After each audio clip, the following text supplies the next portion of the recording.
ਭਗਤੀਆਂ ਖਬਰਾਂ ਦੇਖ ਰਹੇ ਸਾਰੇ ਦਰਸ਼ਕਾਂ ਨੂੰ ਮੇਰੇ ਹਰਪ੍ਰੀਤ ਵੱਲੋਂ ਪਿਆਰ ਭਰੀ ਸਤਿ ਸ਼੍ਰੀ ਅਕਾਲ। ਮੇਰਾ ਸਾਥ ਦੇ ਰਹੇ ਨੇ ਕੈਲਗਰੀ ਤੋਂ ਅਜੀਤ ਜੀ, ਚੰਡੀਗੜ੍ਹ ਤੋਂ ਸੀਪੀ ਸਿੰਘ ਜੀ ਅਤੇ ਪ੍ਰਭਮੀਤ ਸਿੰਘ ਜੀ, ਮੋਹਾਲੀ ਤੋਂ ਸਬਦੀਸ਼ ਜੀ। ਤੁਹਾਡੇ ਸਭ ਦਾ ਸ਼ੋਅ ਦੇ ਵਿੱਚ ਸਵਾਗਤ ਹੈ। ਧੰਨਵਾਦ ਜੀ, ਸਤਿ ਸ਼੍ਰੀ ਅਕਾਲ। ਡਿਬੇਟ ਨੰਬਰ 1 ਚ ਗੱਲ ਕਰਾਂਗੇ ਪੰਜਾਬ ਦੀ ਰਾਜਨੀਤੀ ਦੀ ਤੇ ਡਿਬੇਟ ਨੰਬਰ 2 ਚ ਰੁਖ ਕਰਾਂਗੇ ਦਿੱਲੀ ਅਤੇ ਭਾਰਤ ਦੀ ਰਾਜਨੀਤੀ ਵੱਲ। ਪੰਜਾਬ ਦੀ ਜੇ ਰਾਜਨੀਤੀ ਦੀ ਗੱਲ ਕਰੀਏ ਤੇ ਪੱਖ ਦੀ ਖਬਰ ਵਿਧਾਨ ਸਭਾ ਸੈਸ਼ਨ ਤੋਂ ਆਉਂਦੀ ਰਹੀ, ਜਿੱਥੇ ਕਿ ਸਪੀਕਰ ਸਾਹਿਬ ਦੀ ਚयन ਵੀ ਕੀਤਾ ਗਿਆ, ਨਾਲ ਹੀ ਆਮ ਆਦਮੀ ਪਾਰਟੀ ਵੱਲੋਂ ਵਾਕਆਊਟ ਵੀ ਕੀਤਾ ਗਿਆ। ਆਮ ਆਦਮੀ ਪਾਰਟੀ ਦੇ ਵਾਕਆਊਟ ਕਰਨ ਦੇ ਆਪਣੇ ਰੀਜ਼ਨ ਸੀ ਤੇ ਜੇ ਕਾਂਗਰਸ ਦੀ ਗੱਲ ਦੱਸੀਏ ਤੇ ਕਾਂਗਰਸ ਦਾ ਇਹ ਕਹਿਣਾ ਕਿ ਉਹਨਾਂ ਨੇ ਆਮ ਆਦਮੀ ਪਾਰਟੀ ਦੇ ਲੀਡਰਾਂ ਨੂੰ ਕਾਫੀ ਮਨਾਉਣ ਦੀ ਕੋਸ਼ਿਸ਼ ਕੀਤੀ, ਪਰ ਆਮ ਆਦਮੀ ਪਾਰਟੀ ਦੇ ਲੀਡਰ ਆਪਣੇ ਜਿੱਦ ਤੇ ਅੜੇ ਹੋਏ ਸੀ। ਪੰਜਾਬ ਦੀ ਵਿਧਾਨ ਸਭਾ ਚ ਪਹਿਲੀ ਵਾਰ ਆਮ ਆਦਮੀ ਪਾਰਟੀ ਦੇ 20 MLA ਆਏ ਨੇ। ਸੁਖਪਾਲ ਸਿੰਘ ਖਹਿਰਾ ਨੂੰ ਛੱਡ ਕੇ ਬਾਕੀ ਸਾਰੇ ਹੀ MLA ਪੁਰਾਣੇ ਨੇ। ਜੇ ਵਿਧਾਨ ਸਭਾ ਸੈਸ਼ਨ ਦੀ ਓਵਰਆਲ ਗੱਲ ਕਰੀਏ ਤੇ ਲਗਭਗ ਕਾਂਗਰਸ ਸਰਕਾਰ ਨੂੰ ਬਣੇ ਹੋਏ 2-3 ਵੀਕ ਹੋ ਗਏ ਨੇ, ਪਰ ਕੀ 2 ਵੀਕ ਕਾਫੀ ਨੇ ਕਾਂਗਰਸ ਸਰਕਾਰ ਤੋਂ ਸਵਾਲ ਪੁੱਛਣ ਵਾਸਤੇ? ਆਮ ਆਦਮੀ ਪਾਰਟੀ ਦਾ ਵਾਕਆਊਟ ਕਰਨਾ ਕੀ ਇਹ ਜਾਇਜ਼ ਆ? ਇੱਕ ਪਾਸੇ ਆਮ ਆਦਮੀ ਪਾਰਟੀ ਤੇ ਸ਼੍ਰੋਮਣੀ ਅਕਾਲੀ ਦਲ ਦੋਵਾਂ ਪਾਰਟੀਆਂ ਵੱਲੋਂ ਇਹ ਕਿਹਾ ਜਾ ਰਿਹਾ ਕਿ ਅਸੀਂ ਕੰਸਟਰਕਟਿਵ ਆਪੋਜੀਸ਼ਨ ਦਾ ਰੋਲ ਨਿਭਾਵਾਂਗੇ, ਪਰ ਸਿਰਫ ਕਹਿਣਾ ਕਾਫੀ ਆ? ਜੇ ਦੋਵੇਂ ਪਾਰਟੀਆਂ ਅਕਾਲੀ ਦਲ ਚਾਹੇ Aam Aadmi party constructive opposition ਦਾ ਰੋਲ ਨਿਭਾਉਂਦੀਆਂ ਨੇ ਤੇ ਕੀ ਅਸੀਂ ਕਹਿ ਸਕਦੇ ਹਾਂ ਕਿ ਗਵਰਨਮੈਂਟ ਵਧੀਆ ਤਰੀਕੇ ਨਾਲ ਕੰਮ ਕਰ ਸਕਦੀ ਆ?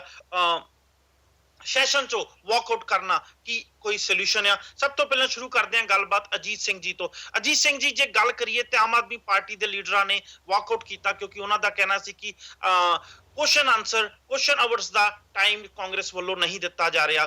ਕਈ ਮੁੱਦਿਆਂ ਤੇ ਪਿਛਲੇ ਕੁਝ ਦਿਨਾਂ ਤੇ ਫੂਲਕਾ ਸਾਹਿਬ ਅਤੇ ਉਹਨਾਂ ਦੇ ਸਾਥੀ ਪੰਜਾਬ ਸਰਕਾਰ ਤੋਂ ਸਵਾਲ ਪੁੱਛਣਾ ਚਾਹੁੰਦੇ ਨੇ, ਜਿਹਦੇ ਵਿੱਚ ਕਿ ਪ੍ਰਾਈਵੇਟ ਸਕੂਲਾਂ ਦੀਆਂ ਫੀਸਾਂ, ਪੰਜਾਬ ਦੇ ਪਿੰਡਾਂ 'ਚ ਪੀਣ ਵਾਲਾ ਪਾਣੀ ਦਾ ਮੁੱਦਾ ਤੇ ਕੁਝ ਹੋਰ ਮੁੱਦੇ ਵੀ ਨੇ। ਪਰ ਕੀ ਜੇ ਅਸੀਂ ਇਹ ਕਹੀਏ ਕਿ ਕਾਂਗਰਸ ਸਰਕਾਰ ਨੂੰ ਸਵਾਲਾਂ ਦੇ ਕਟਘਰੇ ਵਿੱਚ ਖੜਾ ਕਰਨਾ 2 ਵੀਕਾਂ ਦੇ ਵਿੱਚ ਹੀ ਜਾਇਜ਼ ਆ ਨਾਜਾਇਜ਼ ਆ? ਦੋਵੇਂ ਪੱਖ ਜਾਣਨਾ ਚਾਹੂੰਗਾ ਮੈਂ ਕਿ ਤੁਹਾਡੇ ਖਿਆਲ ਨਾਲ ਕਾਂਗਰਸ ਸਰਕਾਰ ਦਾ ਵੀ ਜੋ Aam Aadmi party official opposition ਆ ਉਹਨਾਂ ਦਾ ਡਿਬੇਟ ਦੀ ਗੱਲ ਕਰਨਾ ਜਾਂ ਡਿਬੇਟ ਵਾਸਤੇ ਟਾਈਮ ਮੰਗਣਾ ਉਹ ਗਲਤ ਸੀ? ਹਰਪ੍ਰੀਤ ਜੀ, ਆਪਾਂ ਕਿਸੇ ਤਰੀਕੇ ਨਾਲ ਨਹੀਂ ਕਹਿ ਸਕਦੇ ਕਿ ਪਾਰਲੀਮੈਂਟਰੀ ਡੈਮੋਕ੍ਰੇਸੀ ਜੇ ਆਪੋਜੀਸ਼ਨ ਕੋਈ ਸਵਾਲ ਜਵਾਬ ਕਰਨ ਦਾ ਟਾਈਮ ਮੰਗਦੀ ਆ, ਡਿਸਕਸ਼ਨ ਦਾ ਟਾਈਮ ਮੰਗਦੀ ਆ, ਉਹ ਗਲਤ ਨਹੀਂ ਕਿਹਾ ਜਾ ਸਕਦਾ। ਸਿਰਫ ਇੱਥੇ ਇੰਨਾ ਕੁ ਫਰਕ ਪੈਂਦਾ ਹੈ ਕਿ ਸਰਕਾਰ ਨੂੰ ਆਇਆ ਅੱਜ 11 ਕੁ ਦਿਨ ਹੋਏ ਨੇ, ਉਹ ਸੈਟਲ ਡਾਊਨ ਹੋ ਰਹੇ ਨੇ, ਆਪਣੇ ਪੱਖੋਂ ਉਹ ਕੰਮ ਕਰਨ ਦੀ ਕੋਸ਼ਿਸ਼ ਕਰ ਰਹੇ ਨੇ। ਸੋ ਇਸ ਸ਼ਾਰਟ ਪੀਰੀਅਡ ਦੇ ਵਿੱਚ ਉਹ ਨਹੀਂ ਚਾਹੁੰਦੇ ਕਿ ਕੋਈ ਸਵਾਲ ਜਵਾਬ 'ਚ ਪਿਆ ਜਾਵੇ। ਔਰ ਦੂਸਰੇ ਪਾਸੇ ਇਹ ਵੀ ਗੱਲ ਹੈ ਕਿ ਇਹ ਵੋਟ ਔਨ ਅਕਾਊਂਟ ਵਾਸਤੇ ਬੁਲਾਇਆ ਗਿਆ ਸੀ, ਉਹਨਾਂ ਨੇ ਖਰਚੇ ਚਲਾਉਣ ਵਾਸਤੇ ਪੈਸਾ ਜਿਹੜਾ ਹੈਗਾ ਉਹ ਇੱਕ ਤਰ੍ਹਾਂ ਦਾ ਮਨਜ਼ੂਰ ਕਰਾਉਣਾ ਸੀ। ਬਜਟ ਸੈਸ਼ਨ ਉਹ ਲਿਆ ਰਹੇ ਨੇ ਤਕਰੀਬਨ ਮੇਰਾ ਖਿਆਲ ਮਈ ਦੇ ਵਿੱਚ। ਬਜਟ ਸੈਸ਼ਨ ਦੇ ਵਿੱਚ ਸਵਾਲ ਜਵਾਬ ਕਰਨੇ ਮੇਰੇ ਹਿਸਾਬ ਦੇ ਨਾਲ ਜ਼ਿਆਦਾ ਜਾਇਜ਼ ਸੀ। ਅਜੇ ਤਾਂ ਜੇ ਉਹ ਸਵਾਲ ਕੀਤੇ ਵੀ ਜਾਣ ਉਸ ਸਰਕਾਰ ਨੂੰ ਤਾਂ ਉਹਨਾਂ ਨੇ ਸਿਰਫ ਸਮੇਂ ਦੀ ਗੱਲ ਕਰਕੇ ਅਸੀਂ ਕਰ ਰਹੇ ਹਾਂ, ਅਸੀਂ ਆਹ ਕੀਤਾ, ਉਹ ਗੱਲ ਕਰਕੇ ਉਹਨਾਂ ਨੇ ਜਿਹੜਾ ਹੈਗਾ ਸਵਾਲਾਂ ਦੇ ਜਵਾਬ ਇੱਥੋਂ ਤੱਕ ਦੇ ਦੇਣੇ ਆ ਕਿ ਸਾਡੇ ਵੱਲੋਂ ਇਹ ਕੋਸ਼ਿਸ਼ ਕੀਤੀ ਗਈ ਹੈ, ਅਸੀਂ ਇਹ ਕਮੇਟੀ ਬਣਾ ਕੇ ਦਿੱਤੀ ਗਈ ਹੈ। ਮੇਰਾ ਖਿਆਲ ਹੈ ਸਵਾਲ ਪੁੱਛਣ ਦੀ ਗੱਲ ਜਿਹੜੀ ਹੈਗੀ ਇਹ ਆਪਣੇ ਆਪ ਵਿੱਚ ਇਨ ਪ੍ਰਿੰਸੀਪਲ ਗਲਤ ਨਹੀਂ ਹੈਗੀ ਆ। ਔਰ ਪਰ ਇੰਨਾ ਕੁ ਹੈ ਕਿ ਅਜੇ ਉਹ 10 ਦਿਨ ਹੋਏ ਨੇ ਸਰਕਾਰ ਨੂੰ ਤੇ 10 ਦਿਨ 'ਚ ਤੁਸੀਂ ਉਹ ਤੇ ਸਵਾਲ ਵੀ ਬਹੁਤ ਨਹੀਂ ਪੁੱਛ ਰਹੇ ਔਰ ਇਹ ਫੁੱਲ ਫਲੈਜਡ ਬਜਟ ਸੈਸ਼ਨ ਵੀ ਨਹੀਂ ਹੋ ਰਿਹਾ। ਈਵਨ ਉਸ ਕਰਕੇ ਉਹਨਾਂ ਨੇ ਜਿਹੜਾ ਮੋਸ਼ਨ ਆਫ ਥੈਂਕਸ ਹੈ ਗਵਰਨਰ ਦੇ ਭਾਸ਼ਣ ਦਾ ਉਹ ਵੀ ਜਿਹੜਾ ਹੈਗਾ ਉਹ ਬਜਟ ਸੈਸ਼ਨ 'ਚ ਕਰਨ ਜਾ ਰਹੇ ਨੇ। ਸੋ ਜੇ ਇੰਨੇ ਕੁ ਦੇ ਵਿੱਚ ਅਜੇ ਉਹਨਾਂ ਨੇ ਨਹੀਂ ਕੁਐਸਚਨ ਆਵਰ ਰੱਖਿਆ ਹੈਗਾ ਤਾਂ ਆਮ ਆਦਮੀ ਪਾਰਟੀ ਨੂੰ ਪ੍ਰੋਟੈਸਟ ਕਰਨ ਦੀ ਕੋਈ ਡਰ ਨਹੀਂ ਸੀ, ਕਰ ਦੇਣਾ ਚਾਹੀਦਾ ਸੀ। ਪਰ ਵਾਕਆਊਟ ਤੱਕ ਜਾਣ ਦੀ ਵਾਲੀ ਨੌਬਤ ਮੇਰਾ ਖਿਆਲ ਨਹੀਂ ਆਉਣੀ ਚਾਹੀਦੀ ਸੀ। ਗੱਲ ਅੱਗੇ ਵਧਾਉਣ ਤੋਂ ਪਹਿਲਾਂ ਤੁਹਾਨੂੰ ਆਮ ਆਦਮੀ ਪਾਰਟੀ ਅਤੇ ਉਹਨਾਂ ਦੇ ਲੀਡਰਾਂ ਦੁਆਰਾ ਜੋ ਵਾਕਆਊਟ ਕੀਤਾ ਗਿਆ ਉਸ ਤੋਂ ਬਾਅਦ ਬਿਆਨ ਦਿੱਤੇ ਉਹ ਜ਼ਰੂਰ ਤੁਹਾਨੂੰ ਸੁਣਾਉਣੇ ਚਾਹੂੰਗਾ। ਇੱਥੇ ਅਸੀਂ ਤੁਹਾਨੂੰ ਬਿਆਨ ਸੁਣਾਉਂਦੇ ਉਸ ਤੋਂ ਬਾਅਦ ਫਿਰ ਹਾਜ਼ਰ ਹੁੰਦੇ ਹਾਂ। ਪੰਜਾਬ ਸਰਕਾਰ ਮੁਰਦਾਬਾਦ, ਪੰਜਾਬ ਸਰਕਾਰ ਮੁਰਦਾਬਾਦ।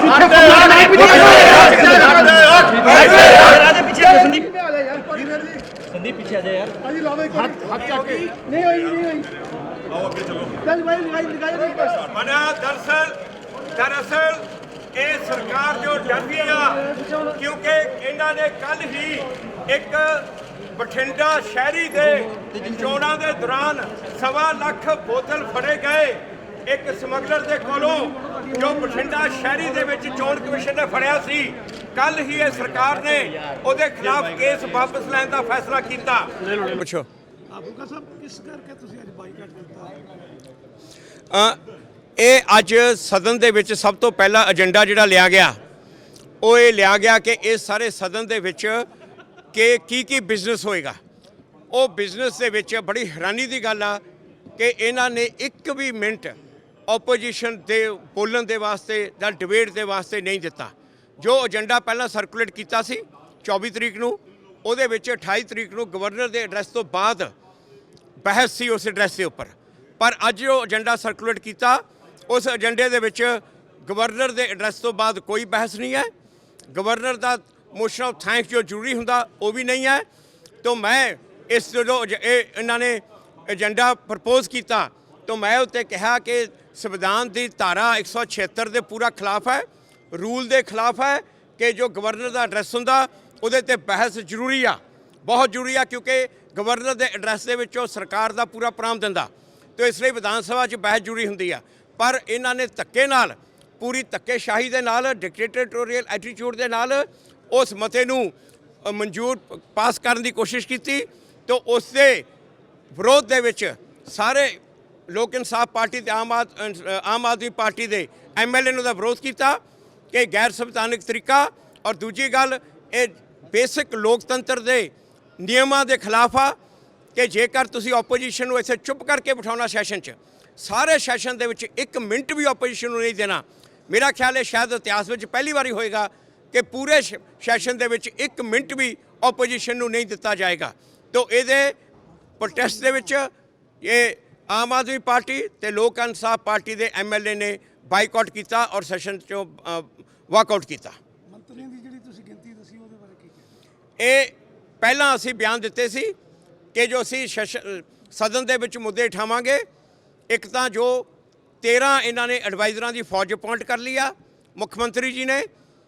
ਇੱਕ ਪਾਸੇ ਤਾਂ ਉਹ ਕਹਿ ਰਹੇ ਆ ਕਿ ਪੰਜਾਬ ਦੇ ਕੋਲੇ ਪੈਸਾ ਨਹੀਂ, ਦੂਜੇ ਪਾਸੇ ਇਹ 13 ਬੰਦਿਆਂ ਦੀ ਫੌਜ ਅਪਾਇੰਟ ਕਰ ਲਈ, ਉਹਨਾਂ ਨੂੰ 5 ਨੂੰ ਮੰਤਰੀ ਦਾ ਖਿਤਾਬ ਦਿੱਤਾ। ਤੇ ਕੀ ਇਹਨਾਂ ਨੂੰ ਪੰਜਾਬ ਦੀ ਬਿਊਰੋਕ੍ਰੇਸੀ ਤੇ ਭਰੋਸਾ ਨਹੀਂ? ਔਰ ਦੂਜੀ ਗੱਲ ਇਹ ਜੋ ਮੰਤਰੀ ਦਾ ਲਿਮਿਟ ਹੈ 18 ਮੰਤਰੀ ਹੋ ਸਕਦੇ ਆ। ਅਸੀਂ ਇਹ ਮੁੱਦਾ ਉਠਾਉਣਾ ਸੀ ਕਿ ਇਹ 5 ਉਹਨਾਂ 18 ਦੇ ਵਿੱਚ ਗਿਣੇ ਜਾਣ ਔਰ ਦੂਜੇ ਸਿਰਫ 4 ਮੰਤਰੀ ਹੋਰ ਅਪਾਇੰਟ ਕੀਤੇ ਜਾਣ। ਤਾਂ ਇਹਨਾਂ ਗੱਲਾਂ ਨੂੰ ਜੋ ਨਾਲ ਅਸੀਂ ਇਹ ਵੀ ਕਿਹਾ ਕਿ ਇੱਕ ਸਮਗਲਰ ਜਿਸ ਦੇ ਕੋਲੋਂ ਚੋਣ ਮੁਹਿੰਮ ਦੇ ਵਿੱਚ 1.25 ਲੱਖ ਬੋਤਲ ਸ਼ਰਾਬ ਦੀ ਫੜੀ ਗਈ ਬਠਿੰਡਾ ਸ਼ਹਿਰੀ ਹਲਕੇ ਦੇ ਵਿੱਚ, ਉਹਨੂੰ ਚੋਣ ਕਮਿਸ਼ਨ ਨੇ ਫੜਿਆ ਸੀ, ਜੇਲ੍ਹ ਭੇਜਿਆ, ਕੋਰਟ ਨੇ ਉਹਦੀ ਜ਼ਮਾਨਤ ਜੋ ਸੀ ਉਹ ਵੀ ਰੱਦ ਕਰਤੀ। ਇਹਨਾਂ ਨੇ, ਸਰਕਾਰ ਨੇ ਉਹਦਾ ਕੇਸ ਵਿਡਰਾ ਕਰ ਲਿਆ, ਕੋਰਟ ਨੂੰ ਲਿਖ ਕੇ ਦੇ ਦਿੱਤਾ ਤੇ ਉਹਨੂੰ ਬਾਹਰ ਕੱਢ ਕੇ ਉਹਨੂੰ ਛੁਡਾ ਦਿੱਤਾ। ਵੀ ਇੱਕ ਪਾਸੇ ਇਹਨਾਂ ਦਾ ਚੋਣ ਦੇ ਵਿੱਚ ਵਾਅਦਾ ਲੋਕਾਂ ਨਾਲ ਕਿ ਅਸੀਂ ਨਸ਼ੇ ਖਤਮ ਕਰਾਂਗੇ, ਦੂਜੇ ਪਾਸੇ ਇਹ ਸਮਗਲਰਾਂ ਦਾ ਨੂੰ ਪੂਰੀ ਤਰ੍ਹਾਂ ਉਹਨਾਂ ਨੂੰ ਸ਼ੈਲਟਰ ਦੇ ਰਹੇ ਆ, ਉਹਨਾਂ ਦੀ ਮਦਦ ਕਰ ਰਹੇ ਆ। ਔਰ ਇਹੋ ਜਿਹੇ ਮੁੱਦੇ ਅਸੀਂ ਕਿਹਾ ਸੀ ਸਦਨ ਵਿੱਚ ਉਠਾਵਾਂਗੇ। ਇਹਨਾਂ ਮੁੱਦਿਆਂ ਤੋਂ ਡਰ ਕੇ ਭੱਜ ਗਈ ਸਰਕਾਰ ਔਰ ਉਹਨਾਂ ਨੇ ਇਹ ਪੂਰੇ ਦਾ ਪੂਰਾ ਏਜੰਡਾ ਚੇਂਜ ਕਰਾ ਕੇ ਔਰ ਅੱਜ ਨਵਾਂ ਸਰਕੂਲੇਟ ਕਰਾਇਆ ਕਿ ਇੱਕ ਵੀ ਮਿੰਟ ਸਾਰੇ ਸਦਨ 'ਚ ਇਹ ਵਿਰੋਧੀ ਧਿਰ ਨੂੰ ਦਿੱਤਾ ਨਹੀਂ ਜਾਏਗਾ। ਤੁਸੀਂ ਸੁਣ ਰਹੇ ਸੀ ਫੂਲਕਾ ਸਾਹਿਬ ਨੂੰ ਜੋ ਕਿ ਸੈਸ਼ਨ ਚੋਂ ਵਾਕਆਊਟ ਕਰਨ ਬਾਰੇ ਆਪਣੀ ਪਾਰਟੀ ਦਾ ਪੱਖ ਰੱਖ ਰਹੀ ਸੀ। ਕਾਂਗਰਸ ਦਾ ਤਾਨਾਸ਼ਾਹੀ ਰਵੱਈਆ ਅਤੇ ਕੁਝ ਮੁੱਦੇ ਜੋ ਫੂਲਕਾ ਸਾਹਿਬ ਅਤੇ ਟੀਮ ਨੂੰ ਲੱਗਦਾ ਸੀ ਕਾਫੀ ਜ਼ਰੂਰੀ ਨੇ ਉਹ ਐਡਰੈਸ ਨਹੀਂ ਕੀਤੇ ਗਏ। ਪ੍ਰਭਮੀਤ ਸਿੰਘ ਜੀ, ਤੁਸੀਂ ਤੁਹਾਡੇ ਤੇ ਜਾਣਾ ਚਾਹੂੰਗਾ, ਤੁਸੀਂ ਕੁਝ ਸੈਸ਼ਨਸ ਵੀ ਅਟੈਂਡ ਕੀਤੇ ਆ, ਤੁਹਾਡਾ ਇਹ ਪੂਰੇ ਮੁੱਦੇ ਉੱਤੇ ਵਿਚਾਰ ਕੀ? ਤੁਸੀਂ ਕਾਂਗਰਸ ਪਾਰਟੀ ਨੂੰ ਕਹੋਗੇ ਕੀ ਤੁਸੀਂ ਆਮ ਆਦਮੀ ਪਾਰਟੀ ਨਾਲ ਸਹਿਮਤ ਜੋ ਕਿ ਕਾਂਗਰਸ ਪਾਰਟੀ ਤਾਨਾਸ਼ਾਹੀ ਰਵੱਈਆ ਅਪਣਾ ਰਹੀ ਆ, ਜਾਂ ਫਿਰ ਤੁਸੀਂ ਜੋ ਆਮ ਆਦਮੀ ਪਾਰਟੀ ਦਾ ਇੱਕ ਚਾਹੇ ਸੈਂਟਰ ਦਿੱਲੀ ਵਿੱਚ ਰਵੱਈਆ ਹੋਏ ਉਦਾਂ ਹੀ ਪੰਜਾਬ ਦੇ ਵਿੱਚ MLA ਦੁਆਰਾ ਬਿਹੇਵ ਕੀਤਾ ਜਾ ਰਿਹਾ ਹੈ, ਉਹ ਸੇਮ ਕਲਚਰ ਤੁਹਾਨੂੰ ਦਿੱਲੀ ਦੇ ਵਿੱਚ ਜੋ ਆਮ ਆਦਮੀ ਪਾਰਟੀ ਨੇ ਅਪਣਾਇਆ ਸੀ ਉਹੀ ਕਲਚਰ ਪੰਜਾਬ ਦੇ ਵਿੱਚ ਵੀ ਆਮ ਆਦਮੀ ਪਾਰਟੀ ਦੇ ਲੀਡਰਸ ਦੁਆਰਾ ਅਪਣਾਇਆ ਦਿਖ ਰਿਹਾ ਹੈ? ਹਰਪ੍ਰੀਤ ਜੀ, ਮੈਂ ਜਿੰਨਾ ਸੈਸ਼ਨ ਨੂੰ ਆਬਜ਼ਰਵ ਕਰ ਪਾ ਰਿਹਾ, ਮੈਨੂੰ ਇਹ ਲੱਗਦਾ ਕਿ ਆਮ ਆਦਮੀ ਪਾਰਟੀ ਹਲੇ ਕੁਝ ਜ਼ਿਆਦਾ ਬੇਸਬਰੀ ਵਾਲਾ ਜਿਹੜਾ ਮੁਜ਼ਾਹਰਾ ਲੋਕਾਂ ਅੱਗੇ ਕਰ ਰਹੀ ਹੈ। ਕੱਲ ਕੈਪਟਨ ਸਾਹਿਬ ਦੀ ਸਰਕਾਰ ਬਣੇ ਨੂੰ ਸਿਰਫ 12ਵਾਂ ਦਿਨ ਸੀਗਾ। 12 ਦਿਨ ਦੇ ਵਿੱਚ ਉਹ ਹਰ ਤਰ੍ਹਾਂ ਦੀ ਅਕਾਊਂਟੇਬਿਲਟੀ ਦਾ ਆਨਸਰ ਜਿਹੜਾ ਉਹ ਕੈਪਟਨ ਸਾਹਿਬ ਤੋਂ ਜਾਂ ਕਾਂਗਰਸ ਦੀ ਗਵਰਨਮੈਂਟ ਤੋਂ ਮੰਗਣਾ ਸ਼ੁਰੂ ਹੋ ਗਈ ਹੈ। ਸਰਕਾਰ ਨੂੰ ਮੇਰੇ ਮੁਤਾਬਕ ਘੱਟੋ ਘੱਟ ਕਿਸੇ ਵੀ ਗਵਰਨਮੈਂਟ ਨੂੰ ਕੰਮ ਕਰਨ ਵਾਸਤੇ 1 ਮਹੀਨੇ ਦਾ ਟਾਈਮ ਦਿਓ। 1 ਮਹੀਨੇ ਬਾਅਦ ਅਗਰ ਉਹ ਗਵਰਨਮੈਂਟ ਆਪਣਾ ਰਿਜ਼ਲਟ ਨਹੀਂ ਡਿਲੀਵਰ ਕਰ ਪਾਉਂਦੀ 50% ਵੀ, ਤਾਂ ਫਿਰ ਅਸੀਂ ਇਹ ਕਹਿ ਸਕਦੇ ਕਿ ਸਰਕਾਰ ਨੂੰ ਸਵਾਲ ਕਰਨ ਦਾ ਹੱਕ ਹੈ। ਆਮ ਆਦਮੀ ਪਾਰਟੀ ਕਿਤੇ ਨਾ ਕਿਤੇ ਹਲੇ ਵੀ ਉਹੀ ਘਸਮਾਣ ਪਾਉਣ ਦੀ ਜਿਹੜੀ ਸਿਆਸਤ ਹੈ ਉਹੀ ਕਰ ਰਹੀ ਹੈ। ਮੇਰੀ ਆਪਣੀ ਸੋਚ ਹੈ ਕਿ ਇੱਕ ਜਿਵੇਂ ਆਪਾਂ ਕਿਸੇ ਬੱਚੇ ਨੂੰ ਐਗਜ਼ਾਮ ਦੇ ਵਿੱਚ ਬਿਠਾ ਦਿੰਦੇ ਆ ਔਰ ਐਗਜ਼ਾਮ 'ਚੋਂ ਬੈਠਣ ਤੋਂ ਪਹਿਲਾਂ ਹਲੇ ਉਹ ਆਨਸਰ ਸ਼ੀਟ ਲਿਖਣਾ ਹੀ ਸ਼ੁਰੂ ਕਰਦਾ ਤੇ ਆਪਾਂ ਪਹਿਲਾਂ ਹੀ ਰੌਲਾ ਪਾ ਦਿੰਦੇ ਕਿ ਇਹ ਫੇਲ ਹੈ ਜੀ, ਇਹ ਕੁਝ ਨਹੀਂ ਕਰ ਸਕਦਾ, ਕੁਝ ਨਹੀਂ ਕਰ ਸਕਦਾ। ਆਮ ਆਦਮੀ ਪਾਰਟੀ ਨੂੰ ਹਲੇ ਕੁਝ ਦਿਨ ਥੋੜਾ ਜਿਹਾ ਸਬਰ ਕਰਕੇ ਚੱਲਣਾ ਚਾਹੀਦਾ ਹੈ। ਨਾਲ ਦੇ ਨਾਲ ਕਾਂਗਰਸ ਗਵਰਨਮੈਂਟ ਨੂੰ ਵੀ ਥੋੜਾ ਜਿਹਾ ਆਪਣੀ ਜਿਹੜੀ ਬਿਹੇਵੀਅਰ ਹੈ, ਜਿਹੜਾ ਉਹਨਾਂ ਦਾ ਐਟੀਟਿਊਡ ਆ, ਥੋੜਾ ਜਿਹਾ ਸੌਫਟ ਰੱਖਣਾ ਚਾਹੀਦਾ। ਕਿਤੇ ਨਾ ਕਿਤੇ ਕਾਂਗਰਸ ਪਾਰਟੀ ਵੀ ਫਿਲਹਾਲ ਇਸ ਤਰ੍ਹਾਂ ਨਾਲ ਚੱਲ ਰਹੀ ਹੈ ਕਿ ਸਾਨੂੰ ਕਿਸੇ ਦੀ ਪਰਵਾਹ ਨਹੀਂ ਹੈ। ਇੱਕ ਚੀਜ਼ ਮੈਂ ਹੋਰ ਜਿਹੜੀ ਨੋਟਿਸੇਬਲ ਹੈ ਕਿ ਕੱਲ ਜਦੋਂ ਆਮ ਆਦਮੀ ਪਾਰਟੀ ਨੇ ਵਾਕਆਊਟ ਕੀਤਾ ਤਾਂ ਐਸਏਡੀ ਨੇ, ਸ਼੍ਰੋਮਣੀ ਅਕਾਲੀ ਦਲ ਨੇ ਆਮ ਆਦਮੀ ਪਾਰਟੀ ਦਾ ਸਾਥ ਨਹੀਂ ਦਿੱਤਾ। ਬਕਾਇਦਾ ਆਪੋਜੀਸ਼ਨ ਦੇ ਵਿੱਚ ਬੈਠੇ ਹੋਣ ਦੇ ਕਰਕੇ ਵੀ ਸਾਥ ਨਹੀਂ ਦਿੱਤਾ। ਫੂਲਕਾ ਸਾਹਿਬ ਨੇ ਜਿਹੜੇ ਬਿਆਨ ਦਿੱਤੇ ਨੇ, ਜਿਹੜੇ ਮੀਡੀਆ ਅੱਗੇ ਬਿਆਨ ਦਿੱਤੇ ਨੇ, ਆਮ ਆਦਮੀ ਪਾਰਟੀ ਨੂੰ ਜਿੰਨਾ ਕੁ ਮੈਂ ਅਬਜ਼ਰਵ ਕਰ ਪਾ ਰਿਹਾ, ਸ਼ੁਰੂ ਤੋਂ ਇਹਨਾਂ ਦੀ ਇੱਕ ਏਜੰਡਾ, ਇੱਕ ਪਾਲਿਸੀ ਇਹ ਰਹੀ ਹੈ ਕਿ ਇਹ ਮੀਡੀਆ ਦੇ ਕੈਮਰੇ ਤੇ ਆ ਕੇ ਬਹੁਤ ਉੱਚੀ ਜਾਂ ਬਹੁਤ ਵੱਡੀਆਂ ਗੱਲਾਂ ਕਰਦੇ ਨੇ ਔਰ ਲੋਕਾਂ ਨੂੰ ਇਹ ਜਤਾਉਣ ਦੀ ਕੋਸ਼ਿਸ਼ ਕਰਦੇ ਨੇ ਕਿ ਸਾਡੇ ਨਾਲ ਧੱਕਾ ਹੋ ਰਿਹਾ, ਅਸੀਂ ਵਿਕਟਮ ਹੈ, ਸਾਡੇ ਨਾਲ ਜਿਹੜਾ ਹੈ ਉਹ ਅਸੀਂ ਜਿਹੜੇ ਲੋਕਾਂ ਦੇ ਮਸਲੇ ਉਹ ਤੁਹਾਡੇ ਤੱਕ ਗਵਰਨਮੈਂਟ ਤੱਕ ਲੈ ਕੇ ਜਾ ਰਹੇ ਹਾਂ ਤੇ ਗਵਰਨਮੈਂਟ ਉਹਨਾਂ ਨੂੰ ਸੁਣ ਨਹੀਂ ਰਹੀ। ਪਰ ਕਿਤੇ ਨਾ ਕਿਤੇ ਇਹ ਚੀਜ਼ ਸਮਝ ਨਹੀਂ ਹੋਏਗੀ ਕਿ ਹਲੇ ਗਵਰਨਮੈਂਟ ਨੂੰ ਬੜਿਆ 12 ਦਿਨ ਹੋਏ ਨੇ, ਹਲੇ ਸੈਸ਼ਨ ਜਿਸ ਕੰਮ ਵਾਸਤੇ ਬਣਿਆ ਹੈ ਪਹਿਲਾਂ ਉਹਨੂੰ ਪੂਰਾ ਕਰ ਲੈਣ ਦਿਓ। ਉਸ ਤੋਂ ਬਾਅਦ ਫਿਰ ਤੁਸੀਂ ਗਵਰਨਮੈਂਟ ਨੂੰ 5 ਸਾਲ ਆਉਣ ਵਾਲੇ ਸਮੇਂ ਦੇ ਵਿੱਚ ਸਵਾਲ ਹੀ ਪੁੱਛਣਾ ਹੈ। ਐਸ ਫਾਰ ਐਸ ਜਿਵੇਂ ਤੁਹਾਡਾ ਸਵਾਲ ਸੀਗਾ ਕਿ ਦਿੱਲੀ ਵਾਲੇ ਪੈਟਰਨ ਤੇ ਚੱਲ ਰਹੀ, ਬਿਲਕੁਲ ਦਿੱਲੀ ਵਾਲੇ ਪੈਟਰਨ ਤੇ ਚੱਲ ਰਹੀ ਹੈ ਔਰ ਇਹ ਇੱਕ ਆਮ ਲੋਕਾਂ ਨੂੰ, ਪੰਜਾਬੀਆਂ ਨੂੰ ਗੁੰਮਰਾਹ ਕਰਨ ਦੀ ਕੋਸ਼ਿਸ਼ ਹੈ ਕਿ ਉਹਨਾਂ ਨੂੰ ਇਹ ਲੱਗੇ ਕਿ ਅਸੈਂਬਲੀ ਦੇ ਵਿੱਚ ਤਾਂ ਜੀ ਆਮ ਆਦਮੀ ਪਾਰਟੀ ਦੀ ਗੱਲ ਸੁਣੀ ਨਹੀਂ ਜਾਂਦੀ, ਕਾਂਗਰਸ ਧੱਕੇਸ਼ਾਹੀ ਕਰ ਰਹੀ ਹੈ। ਮੇਰੇ ਹਿਸਾਬ ਨਾਲ ਇਹ ਫੂਲਕਾ ਸਾਹਿਬ ਨੂੰ ਜਾਂ ਜਿਹੜੇ ਹੋਰ ਉੱਥੇ ਸਨਮਾਨਿਤ ਐਮਐਲਏ ਹੈਗੇ ਨੇ ਉਹਨਾਂ ਨੂੰ ਇਹ ਸ਼ੋਭਾ ਨਹੀਂ ਦਿੰਦਾ। ਬਿਲਕੁਲ ਥੈਂਕ ਯੂ ਪਰਮੀਤ ਸਿੰਘ ਜੀ। ਖਾਸ ਕਰਕੇ ਜੋ ਤੁਸੀਂ ਸ਼੍ਰੋਮਣੀ ਅਕਾਲੀ ਦਲ ਦੀ ਗੱਲ ਪੱਖ ਸਾਹਮਣੇ ਰੱਖਿਆ, ਮੈਂ ਵੀ ਦਰਸ਼ਕਾਂ ਨਾਲ ਉਹਨਾਂ ਦੇ ਵਿਚਾਰ ਜ਼ਰੂਰ ਸਾਂਝੇ ਕਰਨੇ ਚਾਹੂੰਗਾ। ਅੱਜ ਪ੍ਰਕਾਸ਼ ਸਿੰਘ ਬਾਦਲ ਅਤੇ ਸੁਖਬੀਰ ਸਿੰਘ ਬਾਦਲ ਨੇ ਰਿਪੋਰਟਰਸ ਨਾਲ ਗੱਲ ਕਰਦੇ ਹੋਏ ਇਹ ਗੱਲ ਆਖੀ ਕਿ ਅਸੀਂ ਕਾਂਗਰਸ ਪਾਰਟੀ ਨੂੰ ਐਟਲੀਸਟ 6 ਮਹੀਨੇ ਦੇਣਾ ਚਾਹੁੰਦੇ ਹਾਂ। ਬਿਕਰਮਜੀਤ ਸਿੰਘ ਮਜੀਠੀਆ ਨਾਲ ਵੀ ਜਦੋਂ ਰਿਪੋਰਟਰਸ ਨੇ ਗੱਲ ਕੀਤੀ, ਉਹਨਾਂ ਵੀ ਇਹੀ ਆਖਿਆ ਕਿ ਅਸੀਂ ਅਜੇ ਕਾਂਗਰਸ ਪਾਰਟੀ ਦੇ ਪੱਖ ਵਿੱਚ ਜਾਂ ਉਹਨਾਂ ਦੇ ਉਲਟ ਕੋਈ ਵੀ ਬਿਆਨ ਨਹੀਂ ਦੇਣਾ ਚਾਹਾਂਗੇ। ਅਸੀਂ ਕਾਂਗਰਸ ਨੂੰ ਟਾਈਮ ਦੇਣਾ ਚਾਹਾਂਗੇ ਕਿ ਇਹ ਪਾਰਟੀ ਕੰਮ ਕਰਕੇ ਵਿਖਾਵੇ। 6 ਮਹੀਨੇ ਤੋਂ ਬਾਅਦ ਸ਼ਾਇਦ ਅਸੀਂ ਸਵਾਲ ਪੁੱਛਣ ਦਾ ਸਿਲਸਿਲਾ ਸ਼ੁਰੂ ਕਰਾਂਗੇ। ਇਹ ਸੀ ਸ਼੍ਰੋਮਣੀ ਅਕਾਲੀ ਦਲ ਦਾ ਪੱਖ। ਪਰ ਦੂਜੇ ਪਾਸੇ ਜੋ ਕਾਂਗਰਸ ਪਾਰਟੀ ਦੇ ਬਿਆਨ ਨੇ, ਅਸੀਂ ਤੁਹਾਨੂੰ ਉਹਨਾਂ ਦੇ ਲੀਡਰਾਂ ਦੇ ਬਿਆਨ ਵੀ ਸੁਣਾਉਂਦੇ ਹਾਂ ਕਿ ਕਾਂਗਰਸ ਪਾਰਟੀ ਆਪਣੇ ਜੋ ਉਹਨਾਂ ਡਿਸੀਜਨ ਲਏ ਆ ਉਹਨਾਂ ਨੂੰ ਕਿੱਦਾਂ ਡਿਫੈਂਡ ਕਰ ਰਹੀ ਆ। ਫਿਰ ਉਹੀ ਗੱਲ ਤੁਸੀਂ ਨੇ ਬੜਾ ਰੋਕਣ ਦੀ ਕੋਸ਼ਿਸ਼ ਕੀਤੀ ਅੱਜ ਆਪ ਵਾਲਿਆਂ ਨੂੰ, ਕਿਉਂ ਨਹੀਂ ਰੁਕੇ ਤੁਹਾਡਾ?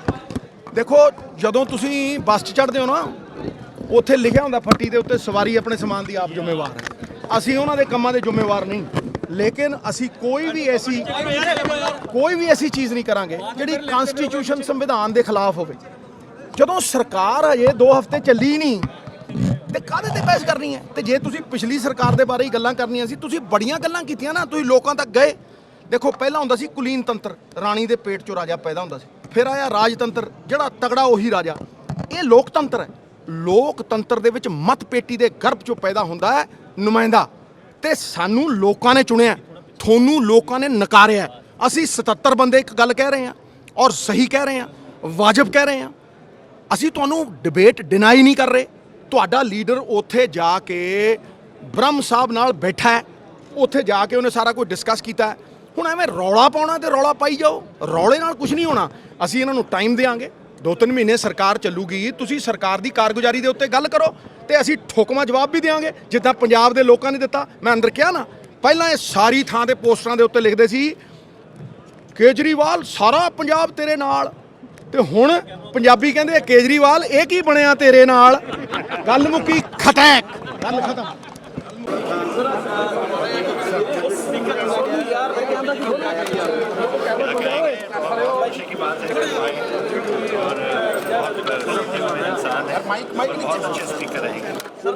आम आदमी पार्टी ने आज तो शुरू की है तो रोज ही करेंगे। We are not bothered about them. उन्होंने डिबेट करना है, डिबेट करें, नहीं डिबेट करना उनका जमहूरी हक है, बाहर चले जाएंगे। सर कैबिनेट की मीटिंग आज रही, क्या क्या खास फैसले हुए सर कैबिनेट की मीटिंग में? कैबिनेट के जो फैसले हैं they will be brief, you will be brief, briefing आ जाएगी आपको। सर आम आदमी पार्टी ये काम चला रही है, मंत्री बन गए हैं और इस तरह के शो में काम कर रहे हैं और वहाँ पर मंत्री पद का मजाक उड़ाया जा रहा है। देखिए अभी हफ्ता हुआ है, let this party settle down. पहले तो टीम बनती है, अपॉइंटमेंट्स होती हैं, ऑफिसर्स लगते हैं डिपार्टमेंट्स में, पुलिस में भी और सिविल में भी। हमारी अपनी जथेबंदी बनती है, फिर काम शुरू होगा। अब काम शुरू होने से पहले ही ऐसा शोर मचाना है, तो मन बना के आए थे कि शोर मचाना है, हमने तो मचाने दो। सर उनका कहना है कि तानाशाही कर रही है Congress vote on account, vote on account के बाद बजट सेशन, जो ये आज ये गवर्नर्स एड्रेस होगा वो बजट सेशन उसमें डिस्कशन होगी। जितने दिन चाहेंगे उस पर इतने दिन हम दे देंगे। और आज शोर मचाना का वो नहीं ऑब्जेक्टिव था, ये तो बस अखबारों में आना चाहते हैं।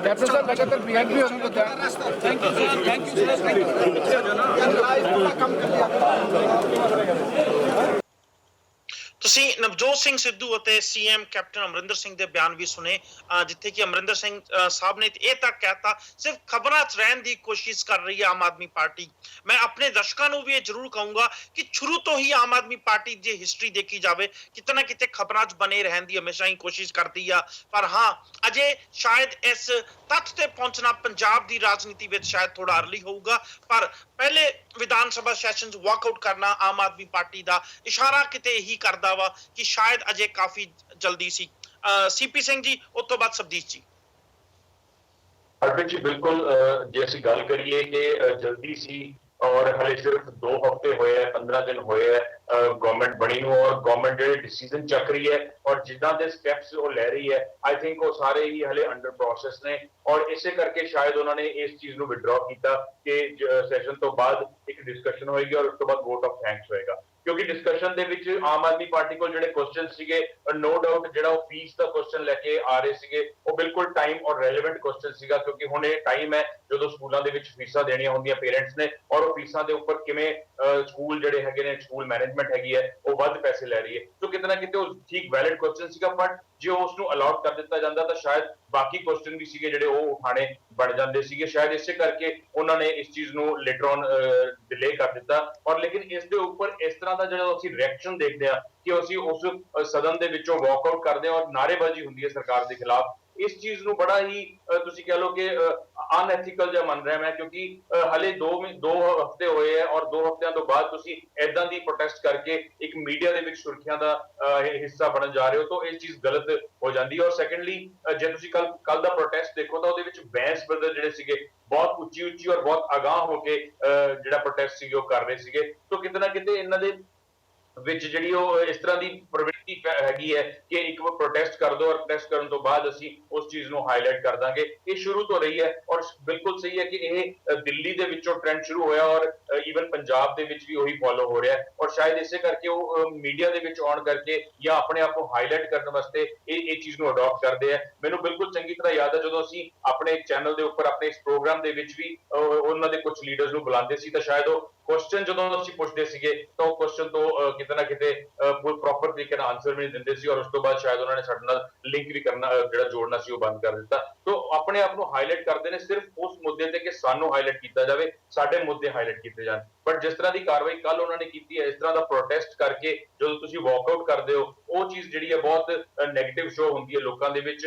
ਕਿਉਂਕਿ ਹਾਲੇ ਸਟਾਰਟ ਹੈ, ਸਟਾਰਟ ਤੋਂ ਬਾਅਦ ਕੁਐਸਚਨ ਦਾ ਟਾਈਮ ਦਿੱਤਾ ਜਾਊਗਾ, ਉਦੋਂ ਡਿਸਕਸ਼ਨ ਵੀ ਹੋਏਗੀ ਔਰ ਡਿਬੇਟ ਵੀ ਹੋਏਗੀ। ਤੁਸੀਂ ਉਦੋਂ ਆਪਣੇ ਮੁੱਦੇ ਜਿਹੜੇ ਹੈ ਪ੍ਰੋਪਰ ਤਰੀਕੇ ਨਾਲ ਉੱਥੇ ਰੱਖ ਸਕਦੇ ਹੋ, ਉਹਦਾ ਜਵਾਬ ਵੀ ਮਿਲੇਗਾ। ਸੋ ਕਿਤੇ ਨਾ ਕਿਤੇ ਕੁਐਸਚਨ ਜਿਹੜੇ ਸੀਗੇ ਟਾਈਮਲੀ ਵੈਲਿਡ ਸੀਗੇ, ਬਟ ਕਿਤੇ ਉਹ ਟਾਈਮ ਜਿਹੜਾ ਸੀਗਾ ਤੁਸੀਂ ਕਹਿ ਲਓ ਕਿ ਉਸ ਕੁਐਸਚਨਰ ਦਾ ਉਸ ਨੂੰ ਵਿਡਰਾ ਇਸ ਕਰਕੇ ਕਰ ਦਿੱਤਾ ਗਿਆ ਸੀ ਕਿ ਵੋਟ ਆਫ ਥੈਂਕਸ ਵੀ ਜਿਹੜਾ ਸੀਗਾ ਉਹ ਲੇਟਰ ਔਨ ਲਿਆ ਜਾਊਗਾ। ਸੋ ਇਸ ਕਰਕੇ ਸ਼ਾਇਦ ਉਹ ਜਿਹੜੀ ਰੂਲਿੰਗ ਗਵਰਨਮੈਂਟ ਸੀ ਉਹਨਾਂ ਨੇ ਇਹ ਚੀਜ਼ ਨਹੀਂ ਉੱਥੇ ਕੀਤੀ। ਲੇਕਿਨ ਇਹਨਾਂ ਨੂੰ ਇੱਕ ਡੈਕੋਰਮ ਬਣਾ ਕੇ ਰੱਖਣਾ ਚਾਹੀਦਾ ਸੀਗਾ। ਠੀਕ ਹੈ, ਤੁਸੀਂ ਅਪੋਜ਼ ਕਰੋ, you have the right, but ਉੱਥੋਂ ਵਾਕਆਊਟ ਕਰ ਜਾਣਾ ਇਹ ਕੋਈ ਵਧੀਆ ਗੱਲ ਨਹੀਂ ਹੁੰਦੀ। ਕਿਉਂਕਿ ਸਦਨ ਦੇ ਵਿੱਚ ਇੱਕ ਪਾਸੇ ਅਸੀਂ ਕਹਿੰਦੇ ਹਾਂ ਅਸੀਂ ਬਹੁਤ ਸਟਰੋਂਗ ਆਪੋਜੀਸ਼ਨ ਦਾ ਰੋਲ ਨਿਭਾ ਰਹੇ ਹਾਂ, ਬਟ ਵਾਕਆਊਟ ਹੋ ਜਾਣਾ ਇੱਕ ਸਟਰੋਂਗ ਆਪੋਜੀਸ਼ਨ ਨਹੀਂ ਹੁੰਦੀ। ਉੱਥੇ ਬੈਠ ਕੇ ਅਗਰ ਅਸੀਂ ਉਸ ਚੀਜ਼ ਨੂੰ ਪ੍ਰੋਟੈਸਟ ਕਰੀਏ ਔਰ ਗੱਲ ਕਰੀਏ ਤਾਂ ਸ਼ਾਇਦ ਉਹ ਸਟਰੋਂਗ ਆਪੋਜੀਸ਼ਨ ਮੰਨੀ ਜਾਏ। ਸਬਦੀਸ਼ ਜੀ। ਹਰਪ੍ਰੀਤ ਜੀ, ਗੱਲ ਇਹ ਹੈ ਕਿ ਜਦੋਂ ਪੰਜਾਬ ਦੇ ਵਿੱਚ ਚੋਣਾਂ ਤੋਂ ਪਹਿਲਾਂ ਦੇ ਮਾਹੌਲ ਨੂੰ ਦੇਖੀਏ ਤਾਂ ਅਸੀਂ ਇਹ ਗੱਲ ਮਹਿਸੂਸ ਕਰ ਸਕਦੇ ਹਾਂ ਕਿ ਪੰਜਾਬ ਦੇ ਲੋਕ ਅਕਾਲੀ ਕਾਂਗਰਸੀ ਪਾਰਟੀਆਂ ਵੱਲੋਂ ਇੱਕ ਤਰ੍ਹਾਂ ਨਾਲ ਪੰਜਾਬ ਦੇ ਵਿੱਚ 2 ਪਾਰਟੀ ਸਿਸਟਮ ਵਰਗੀ ਜਿਹੜੀ ਪੋਜੀਸ਼ਨ ਪੈਦਾ ਕਰ ਰੱਖੀ ਸੀ, ਉਹਦੇ ਖਿਲਾਫ ਰਿਐਕਟ ਕਰ ਰਹੇ ਸਨ। ਇੱਕ ਵੇਲੇ ਤਾਂ ਇਹ ਵੀ ਲੱਗਦਾ ਸੀ ਕਿ ਦੋਵਾਂ ਨੂੰ ਨਕਾਰ ਕੇ ਆਮ ਆਦਮੀ ਪਾਰਟੀ ਨੂੰ ਲੋਕ ਬਦਲ ਵਜੋਂ ਸਵੀਕਾਰ ਕਰਨ ਜਾ ਰਹੇ ਨੇ। ਪਰ ਜੇ ਇਹ ਗੱਲ ਨਹੀਂ ਵੀ ਵਾਪਰੀ, 20 MLA ਹੀ ਆਮ ਆਦਮੀ ਪਾਰਟੀ ਨੂੰ ਮਿਲ ਸਕੇ, ਨਹੀਂ ਤਾਂ ਆਮ ਪਾਰਟੀ ਨੂੰ ਇਹ ਗੱਲ ਮਹਿਸੂਸ ਕਰਨੀ ਚਾਹੀਦੀ ਹੈ ਕਿ ਪੰਜਾਬ ਦੇ ਲੋਕਾਂ ਨੇ ਉਹਨਾਂ ਨੂੰ ਦੋਨਾਂ ਪਾਰਟੀਆਂ ਤੋਂ ਕਿਸੇ ਵੱਖਰੇ ਰਵੱਈਏ ਦੇ ਤੌਰ ਤੇ ਵੇਖਣ ਦੇ ਲਈ ਚੁਣਿਆ। ਔਰ ਜੇ ਉਹ ਵੱਖਰੇ ਤੌਰ ਦੇ ਉੱਤੇ ਨਜ਼ਰ ਨਹੀਂ ਆਉਂਦੇ ਤਾਂ ਉਹਨਾਂ ਨੂੰ ਇਸ ਗੱਲ ਬਾਰੇ ਅਹਿਸਾਸ ਹੋਣਾ ਚਾਹੀਦਾ ਕਿ ਭਵਿੱਖ ਦੇ ਵਿੱਚ ਲੋਕ ਵਾਪਸ ਉਹਨਾਂ ਥਾਵਾਂ ਵੱਲ ਨੂੰ ਪਰਤ ਜਾਣਗੇ ਜਿਨ੍ਹਾਂ ਥਾਵਾਂ ਤੋਂ ਬਾਗੀ ਹੋ ਕੇ ਉਹ ਆਮ ਆਦਮੀ ਪਾਰਟੀ ਦੀ ਸਪੋਰਟ ਕਰਨ ਲਈ ਇੱਥੇ ਆ ਚੁੱਕੇ ਨੇ। ਸਵਾਲ ਇਹ ਉੱਠਦਾ ਕਿ ਸਪੀਕਰ ਦੀ ਚੋਣ ਆਪਣੇ ਆਪ ਦੇ ਵਿੱਚ ਇੰਨੀ ਇੱਕ ਰਸਮੀ ਕਿਸਮ ਦੀ ਚੋਣ ਹੁੰਦੀ ਹੈ ਔਰ ਸਪੀਕਰ ਦੀ ਚੋਣ ਆਮ ਤੌਰ ਦੇ ਉੱਤੇ ਹੁਕਮਰਾਨ ਪਾਰਟੀ ਦੇ ਇੱਛਾ ਮੁਤਾਬਕ ਹੁੰਦੀ ਹੈ। ਉਹਦੇ ਵਿੱਚ ਬਹੁਤ ਜ਼ਿਆਦਾ ਦਖਲ ਤੁਸੀਂ ਦੇ ਹੀ ਨਹੀਂ ਸਕਦੇ ਔਰ ਨਾ ਹੀ ਤੁਹਾਨੂੰ ਉਹਦੇ ਵਿੱਚ ਰਵਾਇਤਾਂ ਮੁਤਾਬਕ ਬਹੁਤ ਜ਼ਿਆਦਾ ਦਖਲ ਦੇਣਾ ਚਾਹੀਦਾ। ਉਸ ਵੇਲੇ ਵੀ ਨਾਅਰੇਬਾਜ਼ੀ ਕਰਨੀ ਜਦੋਂ ਸਪੀਕਰ ਦੀ ਚੋਣ ਹੋ ਰਹੀ ਹੋਵੇ, ਇਹ ਆਪਣੇ ਆਪ ਦੇ ਵਿੱਚ ਰਵਾਇਤੀ ਪਾਰਟੀਆਂ ਤੋਂ ਵੀ ਅਗਾਂਹ ਜਾ ਕੇ ਰੌਲੇ ਰੱਪੇ ਦੀ ਰਵਾਇਤੀ ਸਿਆਸਤ ਨੂੰ ਇੱਕ ਤਰ੍ਹਾਂ ਨਾਲ ਸਮਰਥਨ ਦੇਣ ਵਰਗੀ ਗੱਲ ਹੈ। ਦੂਜੀ ਗੱਲ ਇਹ ਕਿ ਆਮ ਆਦਮੀ ਪਾਰਟੀ ਸਵਾਲ ਇਹ ਉਠਾ ਰਹੀ ਹੈ ਕਿ ਸਾਨੂੰ ਮੌਕਾ ਨਹੀਂ ਦਿੱਤਾ ਗਿਆ ਕਿ ਅਸੀਂ ਵਿਧਾਨ ਸਭਾ ਦੇ ਵਿੱਚ ਆਪਣੀ ਕੋਈ ਗੱਲ ਉਠਾ ਸਕੀਏ। ਸਰਕਾਰ ਜਿਹੜੀ ਆ ਉਹ ਸਾਡੇ ਸਵਾਲਾਂ ਤੋਂ ਭੱਜਣ ਦਾ ਯਤਨ ਕਰ ਰਹੀ ਹੈ। ਹਾਲੇ ਤਾਂ ਰਿਐਲਿਟੀ ਇਹ ਹੈ ਕਿ ਪੰਜਾਬ ਦੀ ਸਰਕਾਰ ਨੇ ਹਾਲੇ ਸਹੀ ਅਰਥਾਂ ਦੇ ਵਿੱਚ ਕੋਈ ਕੰਮ ਵੀ ਨਹੀਂ ਕੀਤਾ। ਜੇ 2-4 ਫੈਸਲੇ ਕੈਬਨਿਟ ਨੇ ਕੀਤੇ ਵੀ ਆ ਤਾਂ ਉਹਨਾਂ ਨੂੰ ਵੀ ਕੀਤੇ ਹੋਏ ਕੰਮਾਂ ਦੇ ਦਾਇਰੇ ਦੇ ਵਿੱਚ ਲਿਆ ਕੇ ਨਹੀਂ ਅਸੀਂ ਵੇਖ ਸਕਦੇ। ਉਹਨਾਂ ਦੇ ਉੱਤੇ ਵੀ ਕੋਈ ਐਸਾ ਫਰਦਰ ਕਦਮ ਨਹੀਂ ਚੱਕੇ ਗਏ ਜਿਨ੍ਹਾਂ ਦੇ ਆਧਾਰ ਦੇ ਉੱਤੇ ਅਸੀਂ ਉਹਨਾਂ ਨੂੰ ਐਨਾਲਾਈਜ਼ ਕਰ ਸਕੀਏ ਕਿ ਪੰਜਾਬ ਦੀ ਸਰਕਾਰ ਨੇ ਜਾਂ ਪੰਜਾਬ ਦੀ ਕੈਬਨਿਟ ਨੇ ਜਿਹੜੇ ਫੈਸਲੇ ਲਏ ਨੇ ਉਹਨਾਂ ਫੈਸਲਿਆਂ ਦੇ ਵਿੱਚੋਂ ਇੱਕ ਫਲਾਂ ਚੀਜ਼ ਜਿਹੜੀ ਆ ਉਹ ਐਂਟੀ ਪੀਪਲ ਨਿਕਲ ਕੇ ਆ ਰਹੀ ਹੈ। ਇਸ ਕਰਕੇ ਆਮ ਆਦਮੀ ਪਾਰਟੀ ਨੂੰ ਸਭ ਤੋਂ ਪਹਿਲਾ ਕੰਮ ਤਾਂ ਇਹੀ ਕਰਨਾ ਚਾਹੀਦਾ ਸੀ ਕਿ ਉਹ ਸਪੀਕਰ ਦੀ ਚੋਣ ਵਰਗੇ ਬਿਲਕੁਲ ਰਵਾਇਤੀ ਕਿਸਮ ਦੇ ਜਿਹੜੀ ਚੋਣ ਦਾ ਪ੍ਰਕਿਰਿਆ ਹੁੰਦੀ ਉਹਦੇ 'ਚ ਨਾਅਰੇਬਾਜ਼ੀ ਦੀ ਥਾਂ ਸ਼ਾਂਤੀ ਨਾਲ ਆਪਣੀ ਗੱਲ ਕਰਦੇ। ਤੇ ਜੇ ਉਹਨਾਂ ਨੂੰ ਇਹ ਵੀ ਲੱਗਦਾ ਸੀ ਕਿ ਆਮ ਆਦਮੀ ਪਾਰਟੀ ਨੂੰ ਆਪੋਜੀਸ਼ਨ ਦੇ ਤੌਰ ਦੇ ਉੱਤੇ ਬਹੁਤਾ ਵੇਟ ਨਹੀਂ ਦਿੱਤਾ ਗਿਆ ਤਾਂ ਉਹ ਬਾਹਰ ਆ ਕੇ ਇਹ ਕਹਿੰਦੇ ਕਿ ਅਸੀਂ ਸਪੀਕਰ ਦੀ ਚੋਣ ਦੇ ਵਿੱਚ ਬਿਲਕੁਲ ਦਖਲਅੰਦਾਜ਼ੀ ਨਹੀਂ ਕੀਤੀ, ਅਸੀਂ ਬਿਲਕੁਲ ਖਾਮੋਸ਼ੀ ਨਾਲ ਸੁਣਿਆ ਕਿਉਂਕਿ ਅਸੀਂ ਰਵਾਇਤੀ ਪਾਰਟੀਆਂ ਨਾਲੋਂ ਵੱਖਰੇ ਹਾਂ। ਤਾਂ ਸ਼ਾਇਦ ਲੋਕ ਉਹਨਾਂ ਦੀ ਚੁੱਪ ਨੂੰ ਔਰ ਬਾਹਰ ਆ ਕੇ ਦਿੱਤੀ ਗਈ ਸਫਾਈ ਨੂੰ ਸ਼ਾਇਦ ਜ਼ਿਆਦਾ ਵੇਟ ਦਿੰਦੇ। ਪਰ ਜਿਸ ਤਰੀਕੇ ਦੇ ਨਾਲ ਉਹਨਾਂ ਨੇ ਬਿਹੇਵ ਕੀਤਾ ਉਹਦੇ ਵਿੱਚ ਲੋਕ ਉਹਨਾਂ ਨੂੰ ਲਗਭਗ ਰਵਾਇਤੀ ਪਾਰਟੀਆਂ ਵਾਂਗੂ ਵੇਖਣਾ ਸ਼ੁਰੂ ਕਰ ਦੇਣਗੇ। ਜਿਹੜਾ ਉਹਨਾਂ ਨੇ ਸਾਰੀ ਲੜਾਈ ਲੜ ਕੇ ਪ੍ਰਾਪਤ ਕੀਤਾ ਉਹ ਇੱਕ ਤਰ੍ਹਾਂ ਨਾਲ ਉਹਨਾਂ ਦਾ ਤਬਾਹ ਹੋ ਜਾਏਗਾ, ਜਿਹੜੀ ਗੱਲ ਮੇਰੀ ਨਜ਼ਰ ਦੇ ਵਿੱਚ ਆ ਰਹੀ ਹੈ। ਔਰ ਮੈਨੂੰ ਨਹੀਂ ਲੱਗਦਾ ਕਿ ਆਮ ਆਦਮੀ ਪਾਰਟੀ ਕੋ ਬਹੁਤ ਵੱਡਾ ਫਾਇਦਾ ਲੈਣ ਜਾ ਰਹੀ ਹੈ। ਦੂਸਰੀ ਗੱਲ ਮੈਂ ਇਹ ਕਹਿਣੀ ਚਾਹਾਂਗਾ ਕਿ ਮੇਰੀ ਫੋਨ ਲਾਈਨ ਕੱਟੀ ਗਈ, ਇਸ ਕਰਕੇ ਮੈਂ ਆਪਣੀ ਗੱਲ ਇੱਥੇ ਖਤਮ ਕਰਦਾ ਕਿਉਂਕਿ ਮੈਨੂੰ ਇਹ ਪਤਾ ਨਹੀਂ ਲੱਗ ਸਕੇਗਾ ਕਿ ਕੋਈ ਕਾਲਰ ਆ ਰਿਹਾ ਜਾਂ ਹਾਂਜੀ, ਥੈਂਕ ਯੂ ਜੀਤ ਜੀ। ਜੇ ਗੱਲ ਕਰੀਏ ਪੰਜਾਬ ਗਵਰਨਮੈਂਟ ਤੇ ਨਾਲ ਹੀ ਮੈਂ ਕੰਪੇਅਰ ਯੂਪੀ ਗਵਰਨਮੈਂਟ ਨੂੰ ਵੀ ਕਰਨਾ ਚਾਹੂੰਗਾ। ਲਗਭਗ ਦੋਵੇਂ ਹੀ ਸਰਕਾਰਾਂ 11 ਮਾਰਚ ਨੂੰ ਦੋਵੇਂ ਪਾਰਟੀਆਂ ਕਾਂਗਰਸ ਪੰਜਾਬ ਵਿੱਚ ਤੇ ਬੀਜੇਪੀ ਯੂਪੀ ਵਿੱਚ 11 ਮਾਰਚ ਨੂੰ ਜਿੱਤ ਕੇ ਸੱਤਾ ਸੰਭਾਲੀ ਆ। ਕੈਪਟਨ ਅਮਰਿੰਦਰ ਸਿੰਘ ਨੇ ਥੋੜੇ ਦਿਨ ਪਹਿਲਾਂ ਸਹੁੰ ਲਈ ਆ ਤੇ ਯੋਗੀ ਆਦਿੱਤਿਆਨਾਥ ਜੋ ਕਿ ਯੂਪੀ ਦੇ ਸੀਐਮ ਹੈ ਥੋੜੇ ਦਿਨ ਬਾਅਦ ਸਹੁੰ ਲਈ ਆ। ਪਰ ਦੋਵੇਂ ਹੀ ਪਾਰਟੀਆਂ ਕਿਤੇ ਨਾ ਕਿਤੇ ਡਿਵੈਲਪਮੈਂਟ ਦੇ ਰਾਹ ਤੇ ਚੱਲ ਕੇ ਐਗਜ਼ਾਮਪਲ ਕ੍ਰੀਏਟ ਕਰਨਾ ਚਾਹੁੰਦੀਆਂ ਨੇ। ਕਾਂਗਰਸ ਜਿਹਦੇ ਹੱਥ ਵਿੱਚ ਪੰਜਾਬ ਤੋਂ ਇਲਾਵਾ ਜ਼ਿਆਦਾ ਕੁਝ ਨਹੀਂ ਬਚਿਆ, ਕਾਂਗਰਸ ਕੋ ਇੱਕ ਬਹੁਤ ਵਧੀਆ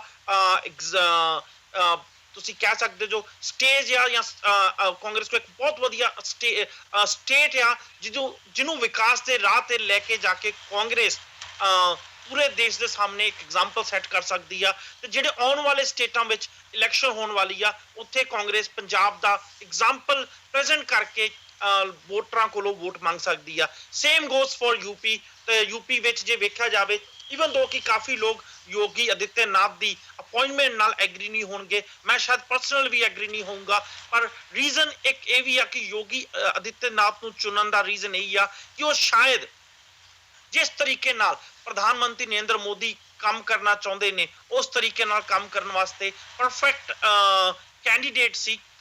ਬੀਜੇਪੀ ਵਾਸਤੇ। ਪਰ ਇੱਕ ਫਰਕ ਮੈਨੂੰ ਪੰਜਾਬ ਅਤੇ ਯੂਪੀ ਵਿੱਚ ਵੇਖਣ ਤੋਂ ਮਿਲਿਆ। ਦੋਵੇਂ ਹੀ ਸੀਐਮ ਕੈਪਟਨ ਅਮਰਿੰਦਰ ਸਿੰਘ, ਦੂਜੇ ਪਾਸੇ ਯੋਗੀ ਆਦਿੱਤਿਆਨਾਥ ਜਦੋਂ ਸਹੁੰ ਲੈ ਕੇ ਕੰਮ ਸਾਂਭਦੇ ਆ। ਯੂਪੀ 'ਚ ਇੱਕ ਪਾਸੇ ਜਿੱਥੇ ਕਿ ਮੈਂ ਕਹੂੰਗਾ ਰੋਮੀਓ ਸਕੁਆਡ ਦੇ ਨਾਂ ਤੇ, ਐਂਟੀ ਰੋਮੀਓ ਸਕੁਆਡ ਦੇ ਨਾਂ ਤੇ ਜਾਂ ਫਿਰ ਇਲੀਗਲ ਮੀਟ ਸਲੌਟਰ ਹਾਊਸ ਦੇ ਨਾਂ ਤੇ ਗੁੰਡਾਗਰਦੀ ਵੇਖਣ ਨੂੰ ਮਿਲੀ, ਉੱਥੇ ਹੀ ਦੂਜੇ ਪਾਸੇ ਪੰਜਾਬ ਗੌਰਮੈਂਟ ਕਿਤੇ ਨਾ ਕਿਤੇ ਆਪਣੇ ਕੀਤੇ ਹੋਏ ਵਾਅਦਿਆਂ ਤੇ ਕੰਮ ਕਰਨ ਨੂੰ ਕਰਦੀ ਹੋਈ ਦਿਖੀ।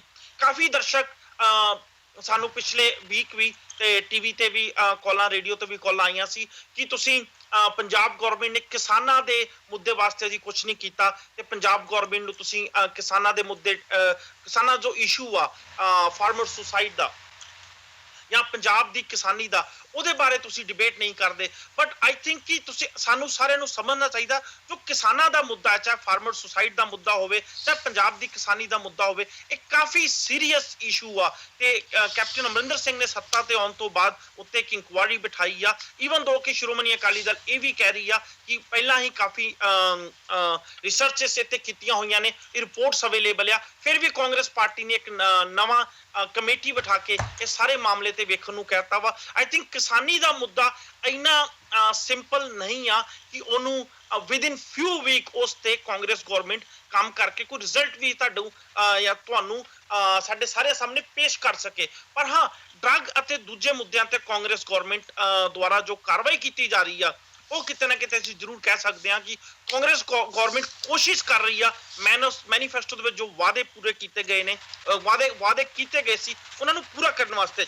ਇੱਕ ਸਵਾਲ ਮੈਂ ਆਪਣੀ ਸਾਰੀ ਟੀਮ को पूछना चाहूंगा, ਜੇ ਕਾਂਗਰਸ ਦੀ ਗੱਲ ਕਰੀਏ, ਈਵਨ ਦੋ ਕਿ ਕਾਂਗਰਸ ਇੰਡੀਆ ਤੋਂ ਇਲਾਵਾ ਹੋਰ ਵੀ ਸਟੇਟਾਂ ਦੇ ਸ਼ਾਸਨ ਕਰ ਰਹੀ ਆ, ਪਰ ਪੰਜਾਬ ਦੇ ਵਿੱਚ ਜਿੱਦਾਂ ਹੀ ਕੈਪਟਨ ਅਮਰਿੰਦਰ ਸਿੰਘ ਨੇ ਆਪਣੀ ਸੀਐਮ ਦਾ ਉਹਦਾ ਸੰਭਿਆ, ਕੁਝ ਡਿਸੀਜਨ ਲਏ ਗਏ, ਈਵਨ ਦੋ ਕਿ ਉਹ ਡਿਸੀਜਨ ਜ਼ਿਆਦਾ ਇੰਪੋਰਟੈਂਟ ਨਹੀਂ ਆ, ਨਾ ਹੀ ਜ਼ਿਆਦਾ ਉਹਨਾਂ ਤੇ ਪੰਜਾਬ ਦੇ ਪੈਸੇ ਬਚਣਗੇ, ਨਾ ਹੀ ਸ਼ਾਇਦ ਉਹ ਕਲਚਰ VIP ਕਲਚਰ ਖਤਮ ਕਰਨ ਦੀ ਜੋ ਗੱਲਾਂ ਕਰ ਰਹੇ ਆ, ਉਹ ਕਲਚਰ ਸਿਰਫ ਲਾਲ ਬੱਤੀ ਲਾਉਣ ਨਾਲ ਖਤਮ ਹੋਊਗਾ। ਪਰ ਕੈਪਟਨ ਅਮਰਿੰਦਰ ਸਿੰਘ ਦੇ ਇਸ ਫੈਸਲੇ ਤੋਂ ਬਾਅਦ ਯੂਪੀ ਵਿੱਚ ਯੋਗੀ ਆਦਿੱਤਿਆਨਾਥ ਨੇ ਵੀ ਲਗਭਗ ਇਦਾਂ ਦੇ ਫੈਸਲੇ ਲੈਣ ਦੀ ਗੱਲ ਕੀਤੀ। ਹੋਰ ਦੂਜੇ ਸਟੇਟ ਨੇ, ਮਹਾਰਾਸ਼ਟਰ, ਮੱਧ ਪ੍ਰਦੇਸ਼, ਤਮਿਲਨਾਡੂ, ਕੇਰਲਾ, ਉੱਥੋਂ ਦੇ ਵੀ MLAs, ਗੁਜਰਾਤ ਦੀ ਜੇ ਵੀ ਗੱਲ ਕਰੀਏ, ਉਹ ਵੀ ਕਿਤੇ ਨਾ ਕਿਤੇ ਇਸ VIP ਕਲਚਰ ਨੂੰ ਖਤਮ ਕਰਨ ਵਾਲਾ ਜੋ ਇੱਕ ਪੰਜਾਬ ਗਵਰਨਮੈਂਟ ਨੇ ਡਿਸੀਜਨ ਲਿਆ ਵਾ, ਇਹਦੇ ਉੱਤੇ ਆਪਣੀ ਸਰਕਾਰ ਜਾਂ ਆਪਣੀ ਪਾਰਟੀ ਉੱਤੇ ਪ੍ਰੈਸ਼ਰ ਪਾਉਣ ਲੱਗ ਗਏ ਨੇ ਕਿ ਸਾਨੂੰ ਵੀ ਪੰਜਾਬ ਤੇ ਰਾਹ ਤੇ ਚੱਲਣਾ ਚਾਹੀਦਾ ਵਾ। ਕਾਂਗਰਸ ਪਾਰਟੀ ਵਾਸਤੇ ਜੋ ਇੱਕ ਲਾਸਟ, ਜੇ ਕਾਂਗਰਸ ਪਾਰਟੀ ਦਾ ਅਸੀਂ ਜੇ VIP ਕਲਚਰ ਨੂੰ ਕਾਂਗਰਸ ਪਾਰਟੀ ਨਾਲ ਜੋੜੀਏ ਤਾਂ ਅਸੀਂ ਸਾਰੇ ਜਾਣਦੇ ਹਾਂ ਕਿ ਕਾਂਗਰਸ ਪਾਰਟੀ ਨੇ VIP ਕਲਚਰ ਖੜਾ ਕਰਨ ਵਿੱਚ ਇੰਡੀਆ ਦੇ ਵਿੱਚ ਕਾਂਗਰਸ ਪਾਰਟੀ ਨੇ ਵੱਡਾ ਯੋਗਦਾਨ ਨਿਭਾਇਆ ਹੈ। ਪਰ ਹੁਣ ਕਾਂਗਰਸ ਪਾਰਟੀ ਜੋ ਕੰਮ ਕਰ ਰਹੀ ਹੈ VIP ਕਲਚਰ ਤੋਂ ਦੂਰ ਜਾਣ ਦੀ, ਕੀ ਇਹ ਸਮੇਂ ਦੀ ਮੰਗ ਆ?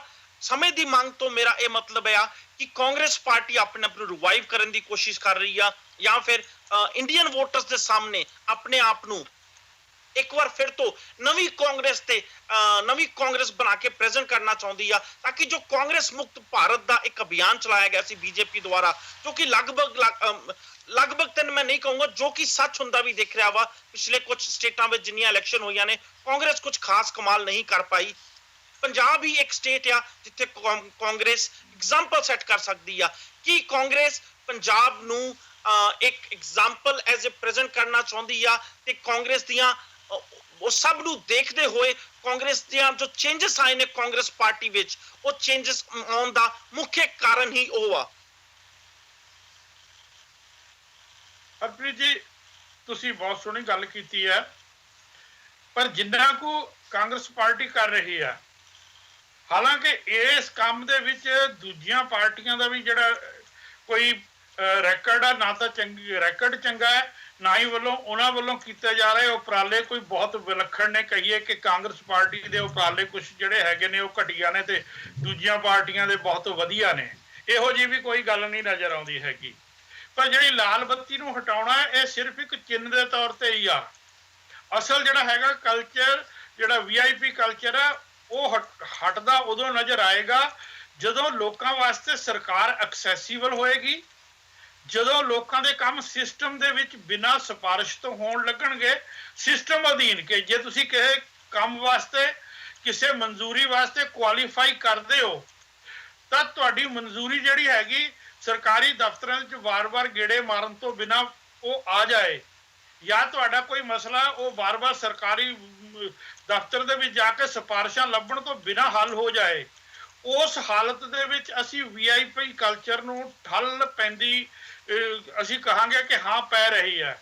ਲਾਲ ਬੱਤੀ ਦੇ ਉੱਤੇ ਤਾਂ ਜਿਹੜਾ ਈਵਨ ਜੇ ਤੁਸੀਂ ਪਰਸਨਲੀ ਗੱਲ ਕਰੋ ਔਰ ਈਵਨ ਸੋਸ਼ਲ ਮੀਡੀਆ ਤੇ ਔਰ ਨਿਊਜ਼ ਤੇ ਵੀ ਆ ਰਿਹਾ ਕਿ ਕਈ MLA ਤੇ ਇੱਕ ਮਿਨਿਸਟਰ ਨੇ ਵੀ ਕਿਹਾ ਹੈ ਕਿ ਕਾਂਗਰਸ ਦੇ ਨੇ ਔਰ ਪ੍ਰੋਮੀਨੈਂਟ ਫਿਗਰ ਆ ਉਹ ਮਿਨਿਸਟਰੀ ਦੇ ਵਿੱਚ ਕਿ ਇਹਦੇ ਵਾਸਤੇ ਤਾਂ ਬੜੀ ਮਿਹਨਤ ਕੀਤੀ ਸੀ ਲਾਲ ਬੱਤੀ ਵਾਸਤੇ। ਤਾਂ ਉਸ ਹਾਲਤ ਦੇ ਵਿੱਚ ਉਹਨਾਂ ਦੇ ਕਹਿਣ ਤੇ ਮੈਨੂੰ ਇਤਰਾਜ਼ ਨਹੀਂ ਹੈਗਾ, ਪਰ ਉਹ ਗੱਲ ਇਤਰਾਜ਼ ਉਸ ਚੀਜ਼ ਤੇ ਕਿ ਉਹਨਾਂ ਦੀ ਮਨੋਦਸ਼ਾ ਕਿੱਥੇ ਖੜੀ ਆ। ਮੈਂ ਪਹਿਲਾਂ ਵੀ ਗੱਲ ਕੀਤੀ ਸੀ ਕਿ ਇਹ ਚੀਜ਼ਾਂ ਮਨੋਦਸ਼ਾ ਬਦਲਣ ਨਾਲ ਹੋਣਗੀਆਂ, ਇਸ ਤੋਂ ਬਿਨਾਂ ਉਹ ਚੀਜ਼ਾਂ ਨਹੀਂ ਬਦਲ ਸਕਦੀਆਂ। ਤੁਸੀਂ ਲਾਲ ਬੱਤੀ ਨਾ ਦਿਓ ਪਰ ਮਿਨਿਸਟਰ ਸਾਹਿਬ ਕਹਿੰਦੇ ਮੈਂ ਗੱਲ ਹੀ ਨਹੀਂ ਕਰਨੀ, ਮੇਰੇ PA ਨਾਲ ਗੱਲ ਕਰਕੇ ਦੱਸ ਕੇ ਚਲਾ ਜਾ ਤੇ ਮੈਂ ਤਾਂ ਗੱਲ ਉਹਦੀ ਬਾਅਦ ਉਹ ਦੱਸ ਦੂਗਾ ਮੈਨੂੰ, ਤਾਂ ਤੁਸੀਂ ਉਹਨੂੰ ਕੀ ਕਹਿ ਦੋਗੇ ਕਿ VIP ਕਲਚਰ ਨਹੀਂ। ਜੇ ਅਵੇਲੇਬਿਲਟੀ ਨਹੀਂ ਹੁੰਦੀ ਹੈਗੀ, ਲੋਕਾਂ ਦੀ ਐਕਸੈਸਿਬਿਲਟੀ ਨਹੀਂ ਹੁੰਦੀ, ਤਾਂ ਕੋਈ VIP ਕਲਚਰ ਲਾਲ ਬੱਤੀਆਂ ਦੇ ਨਾਲ ਜਾਂ ਇਹੋ ਜਿਹੀ ਕਿਸੇ ਹੋਰ ਚਿੰਨ੍ਹਾਤਮਕ ਜਿਹੜੀ ਮੂਵ ਹੋਵੇ ਉਹਦੇ ਨਾਲ ਕੋਈ ਕਲਚਰ ਬੰਦ ਨਹੀਂ ਹੁੰਦਾ।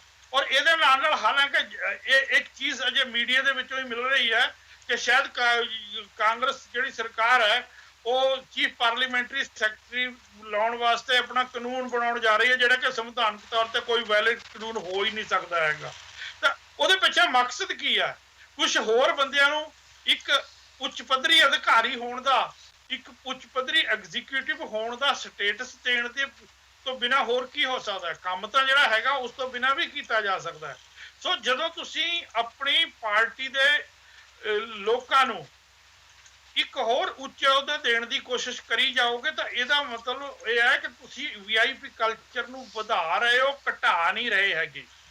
ਸੋ ਇਹਨਾਂ ਗੱਲਾਂ ਦੇ ਵਿੱਚ ਮੈਨੂੰ ਕੋਈ ਬਹੁਤ ਜ਼ਿਆਦਾ ਪ੍ਰਾਪਤੀ ਅਜੇ ਇਦਾਂ ਹੁੰਦੀ ਨਹੀਂ ਲੱਗਦੀ ਹੈਗੀ, ਕਿਉਂਕਿ ਸੁਭਾਅ ਨਹੀਂ ਜਦੋਂ ਬਦਲਦਾ, ਅਪਰੋਚ ਨਹੀਂ ਮਿਲਦੀ। ਪੋਲਿਟਿਕਸ ਦਾ ਜਿਹੜਾ ਇੱਕ ਪਰਸੈਪਸ਼ਨ ਹੈ ਕਿ ਵਾਟ ਦਾ ਪੋਲਿਟਿਕਸ ਇਜ਼ ਔਰ ਕਾਹਦੇ ਵਾਸਤੇ ਆ, ਜਦੋਂ ਤੱਕ ਉਹ ਚੇਂਜ ਨਹੀਂ ਹੁੰਦੀ ਹੈਗੀ ਤੇ ਉਦੋਂ ਤੱਕ VIP ਕਲਚਰ ਇਦਾਂ ਹੀ ਬਦਸਤੂਰ ਜਾਰੀ ਰਹਿਣ ਦੀ ਸੰਭਾਵਨਾ ਜੀ। पर मेरा सवाल कुछ और सी। मेरा सवाल सी कि कांग्रेस जो अपने पुराने जो कांग्रेस की पुरानी हिस्ट्री देख ली है वो तो हट के काम कर रही है कि कांग्रेस पार्टी एक नवी पार्टी उभर के आउण दी कोशिश जो कर रही है भारत दे लोकां नू एक इमेज प्रेजेंट करन दी कोशिश कर रही है, क्योंकि ये जो कल्चर कांग्रेस डेवलप होया वा एक अज तो पहला कदी भी नहीं होया। चाहे कांग्रेस की गल करिए, चाहे आम आदमी पार्टी की गल करिए, चाहे BJP की गल करिए, लगभग हर पार्टी जिन्हां स्टेटां रूल कर रही है सारियां पार्टियां उत्थे भी लगभग एक सिमिलर जिहियां गल्लां होण लग गईयां ने। ते किते ना किते शुरुआत चाहे मनप्रीत सिंह बादल चाहे आम आदमी पार्टी द्वारा की गई होवे, पर क्रेडिट गोज टू कांग्रेस या credit goes to Amarinder Singh. पर यह बदली हुई सोच का कारण की आ कि कांग्रेस एक नवी पार्टी बन के आ रही है, इंडिया के लोगों को यकीन दिवाना चाहती है। ਇਸ ਚੀਜ਼ ਦੇ ਪਿੱਛੇ ਇੱਕ ਮਿੰਟ ਲਵਾਂਗਾ ਜੀ ਮੈਂ।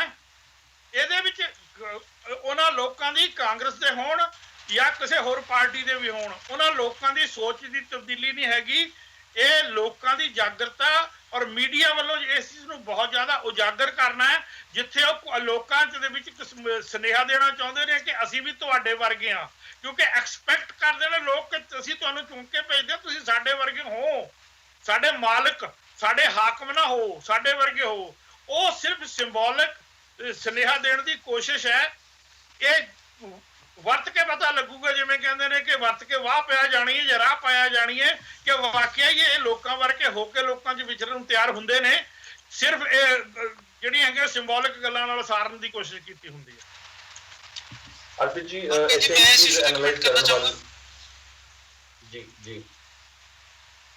ਹਰਪ੍ਰੀਤ ਜੀ, ਇਸ ਤਰ੍ਹਾਂ ਹੈਗਾ ਕਿ ਜਿਵੇਂ ਤੁਸੀਂ ਗੱਲ ਕੀਤੀ ਹੈ ਕਿ ਕਾਂਗਰਸ ਮੁਕਤ ਭਾਰਤ ਦੀ ਗੱਲ BJP ਨੇ ਕੀਤੀ ਹੈ। ਇੰਡੀਆ ਦੇ ਵਿੱਚ ਜਿੰਨੀਆਂ ਸਟੇਟਾਂ ਦੇ ਉੱਪਰ BJP ਦਾ ਰਾਜ ਆ, ਉਸ ਹਿਸਾਬ ਨਾਲ ਇਸ ਟਾਈਮ ਇੰਡੀਆ ਦੀ 58% ਆਬਾਦੀ ਦੇ ਉੱਪਰ BJP ਗਵਰਨਮੈਂਟ ਜਿਹੜੀ ਹੈ, BJP ਪਾਰਟੀ ਜਿਹੜੀ ਹੈ ਰੂਲ ਕਰ ਰਹੀ ਹੈ।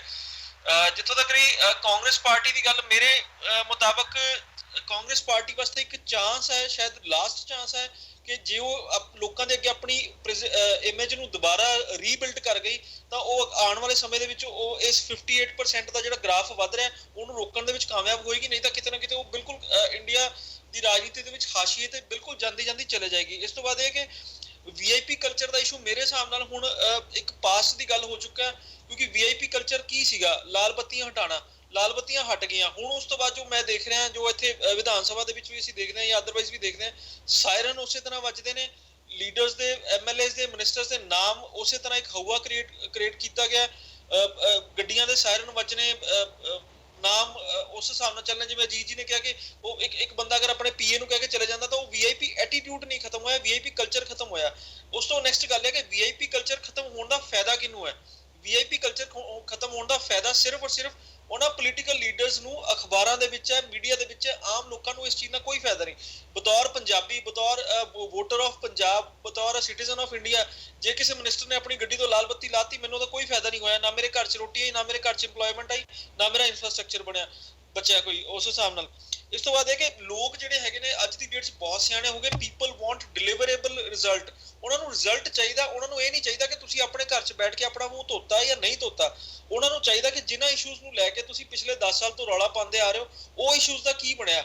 ਇੱਥੇ ਗੱਲ ਉਹੀ ਆ ਜਾਂਦੀ ਕਿ ਉਹਨਾਂ ਨੂੰ ਟਾਈਮ ਦਿੱਤਾ ਜਾਵੇ। ਸੋ ਟਾਈਮ ਦੇਣ ਵਾਸਤੇ ਹੁਣ ਵੀਆਈਪੀ ਕਲਚਰ ਵਾਲੇ ਇਸ਼ੂ ਤੋਂ ਅੱਗੇ ਵੱਧ ਕੇ ਲੋਕਾਂ ਨੂੰ ਉਸ ਤੋਂ ਅਗਲੇ ਸਵਾਲ ਉਹਨਾਂ ਨੂੰ ਖੜੇ ਕਰਨੇ ਚਾਹੀਦੇ, ਨਾ ਕਿ 5 ਸਾਲ ਆਪਾਂ ਸਿਰਫ ਗਵਰਨਮੈਂਟ ਨੂੰ, ਕਾਂਗਰਸ ਗਵਰਨਮੈਂਟ ਨੂੰ ਇਸ ਚੀਜ਼ ਦਾ ਕ੍ਰੈਡਿਟ ਦਿੰਦੇ ਰਹੀਏ ਕਿ ਉਹ ਵੀਆਈਪੀ ਕਲਚਰ ਜਿਹੜਾ ਉਹਨੇ ਖਤਮ ਕਰਨ ਵਾਲੇ ਪਾਸੇ ਕੋਈ ਪਹਿਲ ਕੀਤੀ ਹੈ। ਵੀਆਈਪੀ ਕਲਚਰ ਨਹੀਂ ਖਤਮ ਹੋਇਆ, ਵੀਆਈਪੀ ਐਟੀਟਿਊਡ ਨਹੀਂ ਖਤਮ ਹੋਇਆ, ਸਿਰਫ ਔਰ ਸਿਰਫ ਗੱਡੀਆਂ ਤੋਂ ਲਾਲ ਬੱਤੀ ਉਤਰੀ ਹੈ, ਬਾਕੀ ਸਭ ਕੁਝ ਉਸੇ ਤਰ੍ਹਾਂ ਚੱਲ ਰਿਹਾ ਜੀ। ਦੇਖੋ ਮੈਨੂੰ ਲੱਗਦਾ ਹਰਪ੍ਰੀਤ ਜੀ ਹਲੇ ਬਹੁਤ ਅਰਲੀ ਹੈ।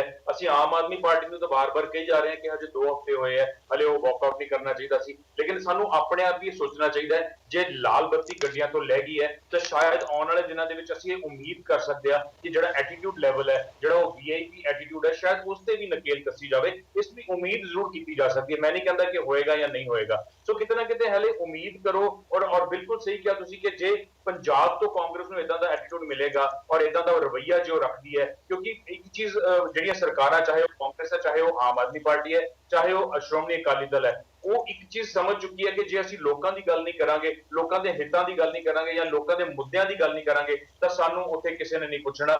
ਜਦੋਂ ਅਸੀਂ ਵੋਟ ਲੈਣ ਜਾਣਾ ਤਾਂ ਉੱਥੇ ਸਾਨੂੰ ਵੀਆਈਪੀ ਕਲਚਰ ਨਹੀਂ ਦਿਖੇਗਾ, ਸਾਨੂੰ ਆਪਣੀ ਜਿਹੜੀ ਕਾਰਗੁਜ਼ਾਰੀ ਹੈ ਉਹ ਸ਼ੋਅ ਕਰਨੀ ਪਏਗੀ। ਇਸੇ ਪੈਟਰਨ ਦੇ ਉੱਪਰ ਜਿਹੜੇ ਪਿਛਲੇ 2 ਹਫ਼ਤੇ ਨਿਕਲੇ ਨੇ, ਉਹ ਲੱਗਦਾ ਹੈ ਕਿ ਕਾਂਗਰਸ ਜਿਹੜੀ ਹੈ ਉਹ ਬਹੁਤ ਐਕਟਿਵਲੀ ਉਸ ਪੈਟਰਨ ਦੇ ਉੱਪਰ ਚੱਲ ਰਹੀ ਹੈ ਔਰ ਆਪਣੇ ਮੈਨੀਫੈਸਟੋ ਦੇ ਉੱਪਰ ਹੌਲੀ ਕਰਕੇ ਮੋਹਰ ਲਗਾਉਣ ਜਾ ਰਹੀ ਹੈ। ਔਰ ਸ਼ਾਇਦ ਇਸੇ ਕਰਕੇ ਤੁਸੀਂ ਦੇਖ ਲਓ ਕਿ ਆਲ ਇੰਡੀਆ ਦੇ ਵਿੱਚ ਜੋ ਹਾਲਾਤ ਕਾਂਗਰਸ ਦੇ ਬਣੇ ਨੇ, ਉਹ ਇੱਕ ਰੋਲ ਮਾਡਲ ਵਾਂਗੂ ਸਾਬਤ ਹੋਣਾ ਚਾਹੁੰਦੇ ਨੇ ਪੰਜਾਬ ਦੇ ਵਿੱਚ। ਇਹ ਵੀ ਇੱਕ ਫੈਕਟਰ ਹੈ।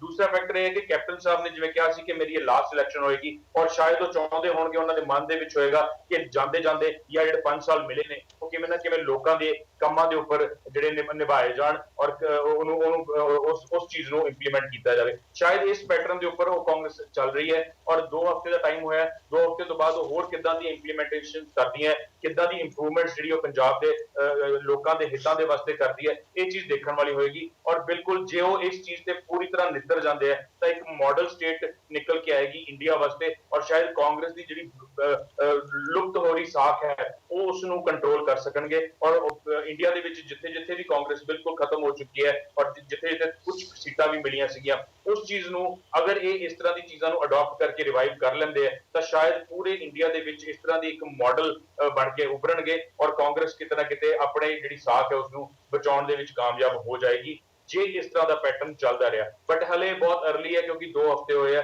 ਅਸੀਂ 2 ਹਫ਼ਤਿਆਂ ਨੂੰ ਐਨਾਲਾਈਜ਼ ਕਰਕੇ ਤਾਂ ਜ਼ਰੂਰ ਦੱਸ ਸਕਦੇ ਹਾਂ, ਬਟ ਹਲੇ ਅੱਗੇ ਕੀ ਹੋਏਗਾ, ਕਿਸ ਤਰ੍ਹਾਂ ਦੇ ਸਟੈਪਸ ਕੈਪਟਨ ਸਾਹਿਬ ਚੱਕਦੇ ਆ ਆਪਣੇ ਮੰਤਰੀਆਂ ਨੂੰ ਲੈ ਕੇ, ਜਾਂ ਲੋਕਾਂ ਦੀਆਂ ਸ਼ਿਕਾਇਤਾਂ ਜਿਹੜੀਆਂ, ਜਾਂ ਲੋਕਾਂ ਨੂੰ ਜਿਵੇਂ ਉਹ ਵਿਚਰਦੇ ਨੇ ਲੋਕਾਂ ਦੇ ਵਿੱਚ ਜਾ ਕੇ, ਉਹ ਚੀਜ਼ ਨੂੰ ਕਿਵੇਂ ਉਹ ਅਡਾਪਟ ਕਰਦੇ ਆ, ਇਹ ਚੀਜ਼ ਦੇਖਣ ਵਾਲੀ ਹੋਏਗੀ। ਬਟ ਜੇ ਉਹ ਪੋਜ਼ਿਟਿਵਲੀ ਅਡਾਪਟ ਕਰ ਜਾਂਦੇ ਆ ਤਾਂ ਬਿਲਕੁਲ ਹਰਪ੍ਰੀਤ ਜੀ ਇੱਕ ਮਾਡਲ ਸਟੇਟ ਵਾਂਗੂ ਨਿਕਲ ਕੇ ਆਏਗੀ ਕਾਂਗਰਸ ਵਾਸਤੇ।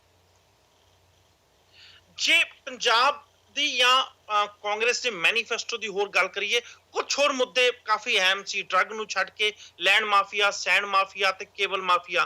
ਕੇਬਲ ਦੀ ਜੇ ਗੱਲ ਕਰੀਏ ਤੇ ਕਿਤੇ ਨਾ ਕਿਤੇ ਅਸੀਂ ਸਾਰੇ ਹੀ ਜਾਣਦੇ ਹਾਂ ਕਿ ਜੋ ਪੰਜਾਬ ਦਾ ਕੇਬਲ ਨੈਟਵਰਕ ਸੀ, ਫਾਸਟਵੇ ਨੈਟਵਰਕ, ਉੱਤੇ ਇਨਡਾਇਰੈਕਟਲੀ ਪੰਜਾਬ ਸਰਕਾਰ ਦਾ ਜਾਂ ਫਿਰ ਸ਼੍ਰੋਮਣੀ ਅਕਾਲੀ ਦਲ ਪ੍ਰਕਾਸ਼ ਸਿੰਘ ਬਾਦਲ ਅਤੇ ਸੁਖਬੀਰ ਸਿੰਘ ਬਾਦਲ ਦਾ ਕੰਟਰੋਲ ਸੀ। ਉਹ ਟੀਵੀ ਚੈਨਲ ਜੋ ਸ਼੍ਰੋਮਣੀ ਅਕਾਲੀ ਦਲ ਜਾਂ ਸਰਕਾਰ ਦੇ ਖਿਲਾਫ ਬੋਲਦੇ ਸੀ ਉਹਨਾਂ ਨੂੰ ਕੇਬਲ ਤੋਂ ਸਵਿਚ ਆਫ ਕਰ ਦਿੱਤਾ ਜਾਂਦਾ ਸੀ। ਕਿਤੇ ਨਾ ਕਿਤੇ 10 ਸਾਲ ਪੰਜਾਬ ਦੇ ਲੋਕਾਂ ਵਾਸਤੇ ਇੱਕ ਮੀਡੀਆ ਦੇ ਪੱਖੋਂ ਕਿਤੇ ਨਾ ਕਿਤੇ ਕਾਲੇ ਦਿਨ ਅਸੀਂ ਕਹਿ ਸਕਦੇ ਹਾਂ ਰਹੇ ਨੇ। ਹੁਣ ਜਿੱਥੇ ਕਿ ਕੇਬਲ ਮਾਫੀਆ ਨੂੰ ਵੀ ਖਤਮ ਕਰਨ ਦੀ ਗੱਲ ਕੀਤੀ ਜਾ ਰਹੀ ਹੈ। ਆਲਰੇਡੀ ਪੰਜਾਬ 'ਚ ਦੇਖਣ ਨੂੰ ਮਿਲ ਗਿਆ ਵਾ ਕਿ ਕੁਝ ਵੱਡੇ ਦਿੱਗਜ ਦੂਜੀਆਂ ਕੰਪਨੀਆਂ ਜੋ ਕੇਬਲ ਰਨ ਕਰਦੀਆਂ ਸੀ, ਸਿਟੀ ਕੇਬਲ ਦੇ ਓਨਰ ਸੁਭਾਸ਼ ਚੰਦਰਾ ਵੀ ਅੱਜ ਪੰਜਾਬ ਵਿੱਚ ਸੀ, ਵਾਪਸ ਸਿਟੀ ਕੇਬਲ ਨੂੰ ਪੰਜਾਬ ਦੇ ਵਿੱਚ ਲਿਆਉਣ ਦੀਆਂ ਗੱਲਾਂ ਕਰ ਰਹੇ ਨੇ। ਕੈਪਟਨ ਸਾਹਿਬ ਦੀ ਕਾਫੀ ਤਾਰੀਫ ਵੀ ਕਰ ਰਹੇ ਸੀ। ਤੇ ਜੇ ਕੇਬਲ ਮਾਫੀਆ ਤੋੜਨ ਵਿੱਚ ਕਾਂਗਰਸ ਸਰਕਾਰ ਕਾਮਯਾਬ ਹੋ ਜਾਂਦੀ ਆ ਤੇ ਸ਼ਾਇਦ ਜੋ ਮੀਡੀਆ ਇੱਕ ਰੋਲ ਪਲੇ ਕਰਦਾ ਵਾ, ਮੀਡੀਆ ਇੱਕ ਕੰਸਟਰਕਟਿਵ ਰੋਲ ਪਲੇ ਕਰਦਾ ਵਾ, ਲੋਕਾਂ ਤੱਕ ਸਹੀ ਖਬਰ ਪਹੁੰਚਾਉਂਦਾ ਵਾ, ਸ਼ਾਇਦ ਉਹਦੇ ਵਿੱਚ ਵੀ ਕਾਂਗਰਸ ਸਰਕਾਰ ਕਾਮਯਾਬ ਹੋ ਜੇ। ਪਰ 60 ਦਿਨ ਦਾ ਸਮੇਂ ਮੰਗਿਆ ਵਾ ਕੈਪਟਨ ਜਾਂ ਕਾਂਗਰਸ ਗਵਰਨਮੈਂਟ ਨੇ। ਇਹ ਆਉਣ ਵਾਲਾ ਸਮੇਂ ਹੀ ਦੱਸੂਗਾ ਕਿ ਕਾਂਗਰਸ ਪਾਰਟੀ ਇਹਦੇ ਚ ਕਾਮਯਾਬ ਹੁੰਦੀ ਹੈ ਨਹੀਂ ਹੁੰਦੀ ਆ। ਪਰ ਜੋ ਇੱਕ ਕਮੇਟੀ ਦਾ ਗਠਨ ਕੀਤਾ ਗਿਆ, 60 ਦਿਨ ਮੰਗੇ ਗਏ ਨੇ, ਉਹ ਇੱਕ ਕਿਤੇ ਨਾ ਕਿਤੇ ਪੋਜ਼ਿਟਿਵ ਮੈਸੇਜ ਜ਼ਰੂਰ ਵੋਟਰਸ ਤੱਕ ਪਹੁੰਚਾਉਂਦਾ ਵਾ। ਸਬਦੀਸ਼ ਜੀ,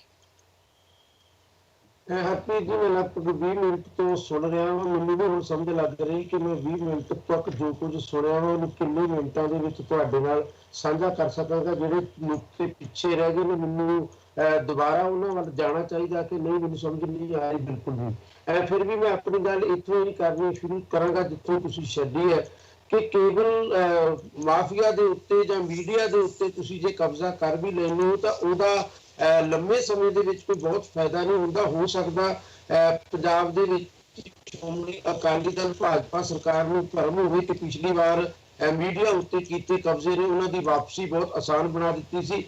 ਇਸ ਵਾਰ ਇਹ ਗੱਲ ਤੈਅ ਹੋਊਗੀ ਕਿ ਮੀਡੀਆ ਉੱਤੇ ਕਬਜ਼ੇ ਨਾਲ ਵੀ ਤੁਹਾਡੀ ਵਾਪਸੀ ਤੈਅ ਨਹੀਂ ਹੋ ਜਾਂਦੀ, ਬਲਕਿ ਮੀਡੀਆ ਉੱਤੇ ਕਬਜ਼ਾ ਹੋਣ ਦੇ ਨਾਲ ਖਾਸ ਕਰਕੇ ਜਿਹੜਾ ਜਨਤਕ ਮੀਡੀਆ ਵਾ ਉਹਦੇ ਉੱਤੇ ਕਬਜ਼ਾ ਹੋਣ ਦੇ ਨਾਲ ਜਿਹੜੀ ਸਭ ਤੋਂ ਵੱਧ ਖਤਰਨਾਕ ਚੀਜ਼ ਕਿਸੇ ਸਮਾਜ ਦੇ ਵਿੱਚ ਵਾਪਰਦੀ ਹੈ ਅੱਜ ਦੇ ਹਾਲਾਤ ਦੇ ਵਿੱਚ, ਉਹ ਇਹ ਹੈ ਕਿ ਸੋਸ਼ਲ ਮੀਡੀਆ ਇੱਕ ਤਰ੍ਹਾਂ ਨਾਲ ਅਫਵਾਹਾਂ ਦਾ ਕੇਂਦਰ ਬਣ ਜਾਂਦਾ। ਕਿਉਂਕਿ ਜਨਤਕ ਮੀਡੀਆ ਨੇ ਸੱਚ ਤੁਹਾਨੂੰ ਦੱਸਣਾ ਨਹੀਂ, ਫਿਰ ਜੋ ਸੱਚ ਝੂਠ ਸੋਸ਼ਲ ਮੀਡੀਆ ਉੱਤੇ ਪ੍ਰਚਾਰਿਆ ਜਾਂਦਾ ਉਸ ਸੱਚ ਝੂਠ ਨੂੰ ਲੋਕੀ ਬਹੁਤ ਹੱਦ ਤੱਕ ਇਸ ਕਰਕੇ ਸਵੀਕਾਰ ਕਰ ਲੈਂਦੇ ਨੇ ਕਿਉਂਕਿ ਕਬਜ਼ੇ ਹੇਠਲੇ ਚੈਨਲਾਂ ਕੋਲੋਂ ਉਹਨਾਂ ਨੂੰ ਤਵੱਕੂ ਹੀ ਕਦੇ ਨਹੀਂ ਹੁੰਦੀ ਕਿ ਉਹ ਸੱਚ ਤੱਕ ਉਹਨਾਂ ਨੂੰ ਲੈ ਕੇ ਜਾਣਗੇ। ਹੁਣ ਮੈਂ ਗੱਲ ਕਰਾਂਗਾ ਬਾਕੀ ਜਿਹੜੇ ਹੁਣ ਤੱਕ ਕਿੰਨੇ ਸਾਰੇ ਨੁਕਤੇ ਮੇਰੀ ਗੱਲਬਾਤ ਦੌਰਾਨ ਪਿੱਛੇ ਰਹਿ ਗਏ ਨੇ। ਕਿਸਾਨੀ ਦੇ ਸਵਾਲ ਤੇ ਮੈਂ ਸਿਰਫ ਇੰਨੀ ਗੱਲ ਕਹਾਂਗਾ ਕਿ ਕਿਸਾਨੀ ਦਾ ਸੰਕਟ ਕਰਜ਼ੇ ਮਾਫ ਕਰਨ ਦਾ ਸੰਕਟ ਨਹੀਂ ਹੈ, ਕਿਸਾਨੀ ਦਾ ਸੰਕਟ ਹੋਰ ਸਬਸਿਡੀਆਂ ਦੇਣ ਦਾ ਸੰਕਟ ਨਹੀਂ ਹੈ।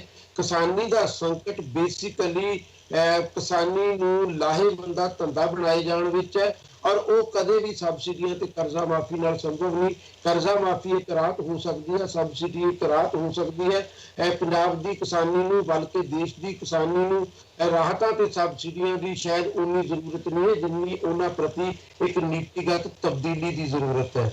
ਅਗਲੀ ਗੱਲ ਮੈਂ ਇਹ ਕਹਿਣੀ ਚਾਹਾਂਗਾ ਕਿ ਜਿਵੇਂ ਤੁਸੀਂ ਵੀ ਆਪਣੀ ਗੱਲਬਾਤ ਦੇ ਵਿੱਚ ਕਿਹਾ ਕਿ ਕਾਂਗਰਸ ਮੁਕਤ ਭਾਰਤ ਦੇ ਸੁਪਨੇ ਭਾਰਤੀ ਜਨਤਾ ਪਾਰਟੀ ਵੱਲੋਂ ਖਾਸ ਕਰਕੇ ਪ੍ਰਧਾਨ ਮੰਤਰੀ ਨਰਿੰਦਰ ਮੋਦੀ ਵੱਲੋਂ ਲੋਕ ਸਭਾ ਚੋਣਾਂ ਦੀ ਮੁਹਿੰਮ ਜਿਹੜੇ ਲੈਣੇ ਸ਼ੁਰੂ ਕਰ ਦਿੱਤੇ ਸਨ ਤੇ ਉਹਦੇ 'ਚ ਉਹਨਾਂ ਨੂੰ ਕਿਸੇ ਹੱਦ ਤੱਕ ਸਫਲਤਾ ਵੀ ਮਿਲੀ ਹੈ। ਜੇ ਅਸੀਂ ਦੇਸ਼ ਦੇ ਵਿੱਚ ਪੂਰੇ ਰਾਜਾਂ ਦੇ ਵਿੱਚ ਭਾਰਤੀ ਜਨਤਾ ਪਾਰਟੀ ਦੀ ਅਗਵਾਈ ਵਾਲੀਆਂ ਸਰਕਾਰਾਂ ਦੇ ਲਿਹਾਜ਼ ਦੇ ਨਾਲ ਗੱਲ ਕਰੀਏ ਔਰ ਉਸ ਏਰੀਏ ਦੀ ਆਬਾਦੀ ਨੂੰ ਅਸੀਂ ਇੱਕ ਤਰ੍ਹਾਂ ਦੇ ਨਾਲ ਦੇਸ਼ ਦੀ ਆਬਾਦੀ ਦੇ ਪ੍ਰਤੀਕ ਵਜੋਂ ਬਣਾ ਲਈਏ ਤਾਂ ਸ਼ਾਇਦ ਭਾਰਤੀ ਜਨਤਾ ਪਾਰਟੀ ਕਾਂਗਰਸ ਨੂੰ ਪਿੱਛੇ ਕਰਕੇ ਬਹੁਤ ਵੱਡੀ ਤਾਕਤ ਬਣ ਚੁੱਕੀ ਹੈ। ਪਰ ਸੱਚ ਸ਼ਾਇਦ ਇੰਨਾ ਸਿੰਪਲ ਨਹੀਂ ਹੈ ਕਿ ਜਿਸ ਰਾਜ ਉੱਤੇ ਕਬਜ਼ਾ ਹੋ ਜਾਂਦਾ ਉਸ ਰਾਜ ਦੀ ਪੂਰੀ ਆਬਾਦੀ ਨੂੰ ਤੁਸੀਂ ਭਾਰਤੀ ਜਨਤਾ ਪਾਰਟੀ ਦੇ ਰਾਜ ਹੇਠਲਾ ਜਾਂ ਭਾਰਤੀ ਜਨਤਾ ਪਾਰਟੀ ਦੇ ਸਮਰਥਨ ਵਾਲੇ ਰਾਜ ਵਜੋਂ ਸਵੀਕਾਰ ਕਰ ਲਵੋ।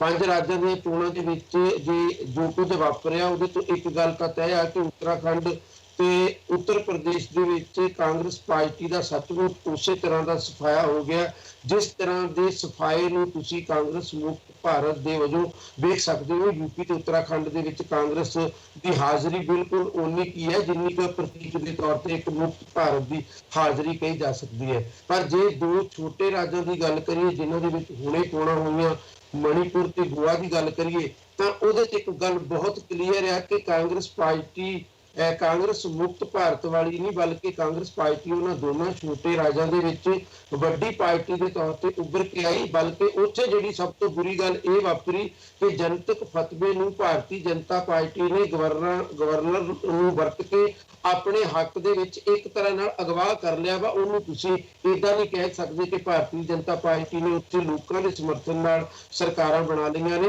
ਉਹਨਾਂ ਨੂੰ ਤੁਸੀਂ ਇਹ ਬਿਲਕੁਲ ਅਲੱਗ ਤਰੀਕੇ ਦੇ ਨਾਲ ਵੇਖ ਸਕਦੇ ਹੋ। ਔਰ ਭਾਰਤੀ ਜਨਤਾ ਪਾਰਟੀ ਜਿਸ ਤਰੀਕੇ ਦੇ ਨਾਲ ਜਮਹੂਰੀਅਤ ਨੂੰ ਅਗਵਾ ਕਰਨ ਦੀਆਂ ਗੱਲਾਂ ਕਰ ਰਹੀ ਹੈ, ਅਮਲ ਕਰ ਰਹੀ ਹੈ, ਉਹਦੇ ਉੱਤੇ ਇਹ ਭਾਰਤ ਦੀ ਜਮਹੂਰੀਅਤ ਲਈ ਆਪਣੇ ਆਪ ਦੇ ਵਿੱਚ ਇੱਕ ਖਤਰਨਾਕ ਸਾਈਨ ਹੈ।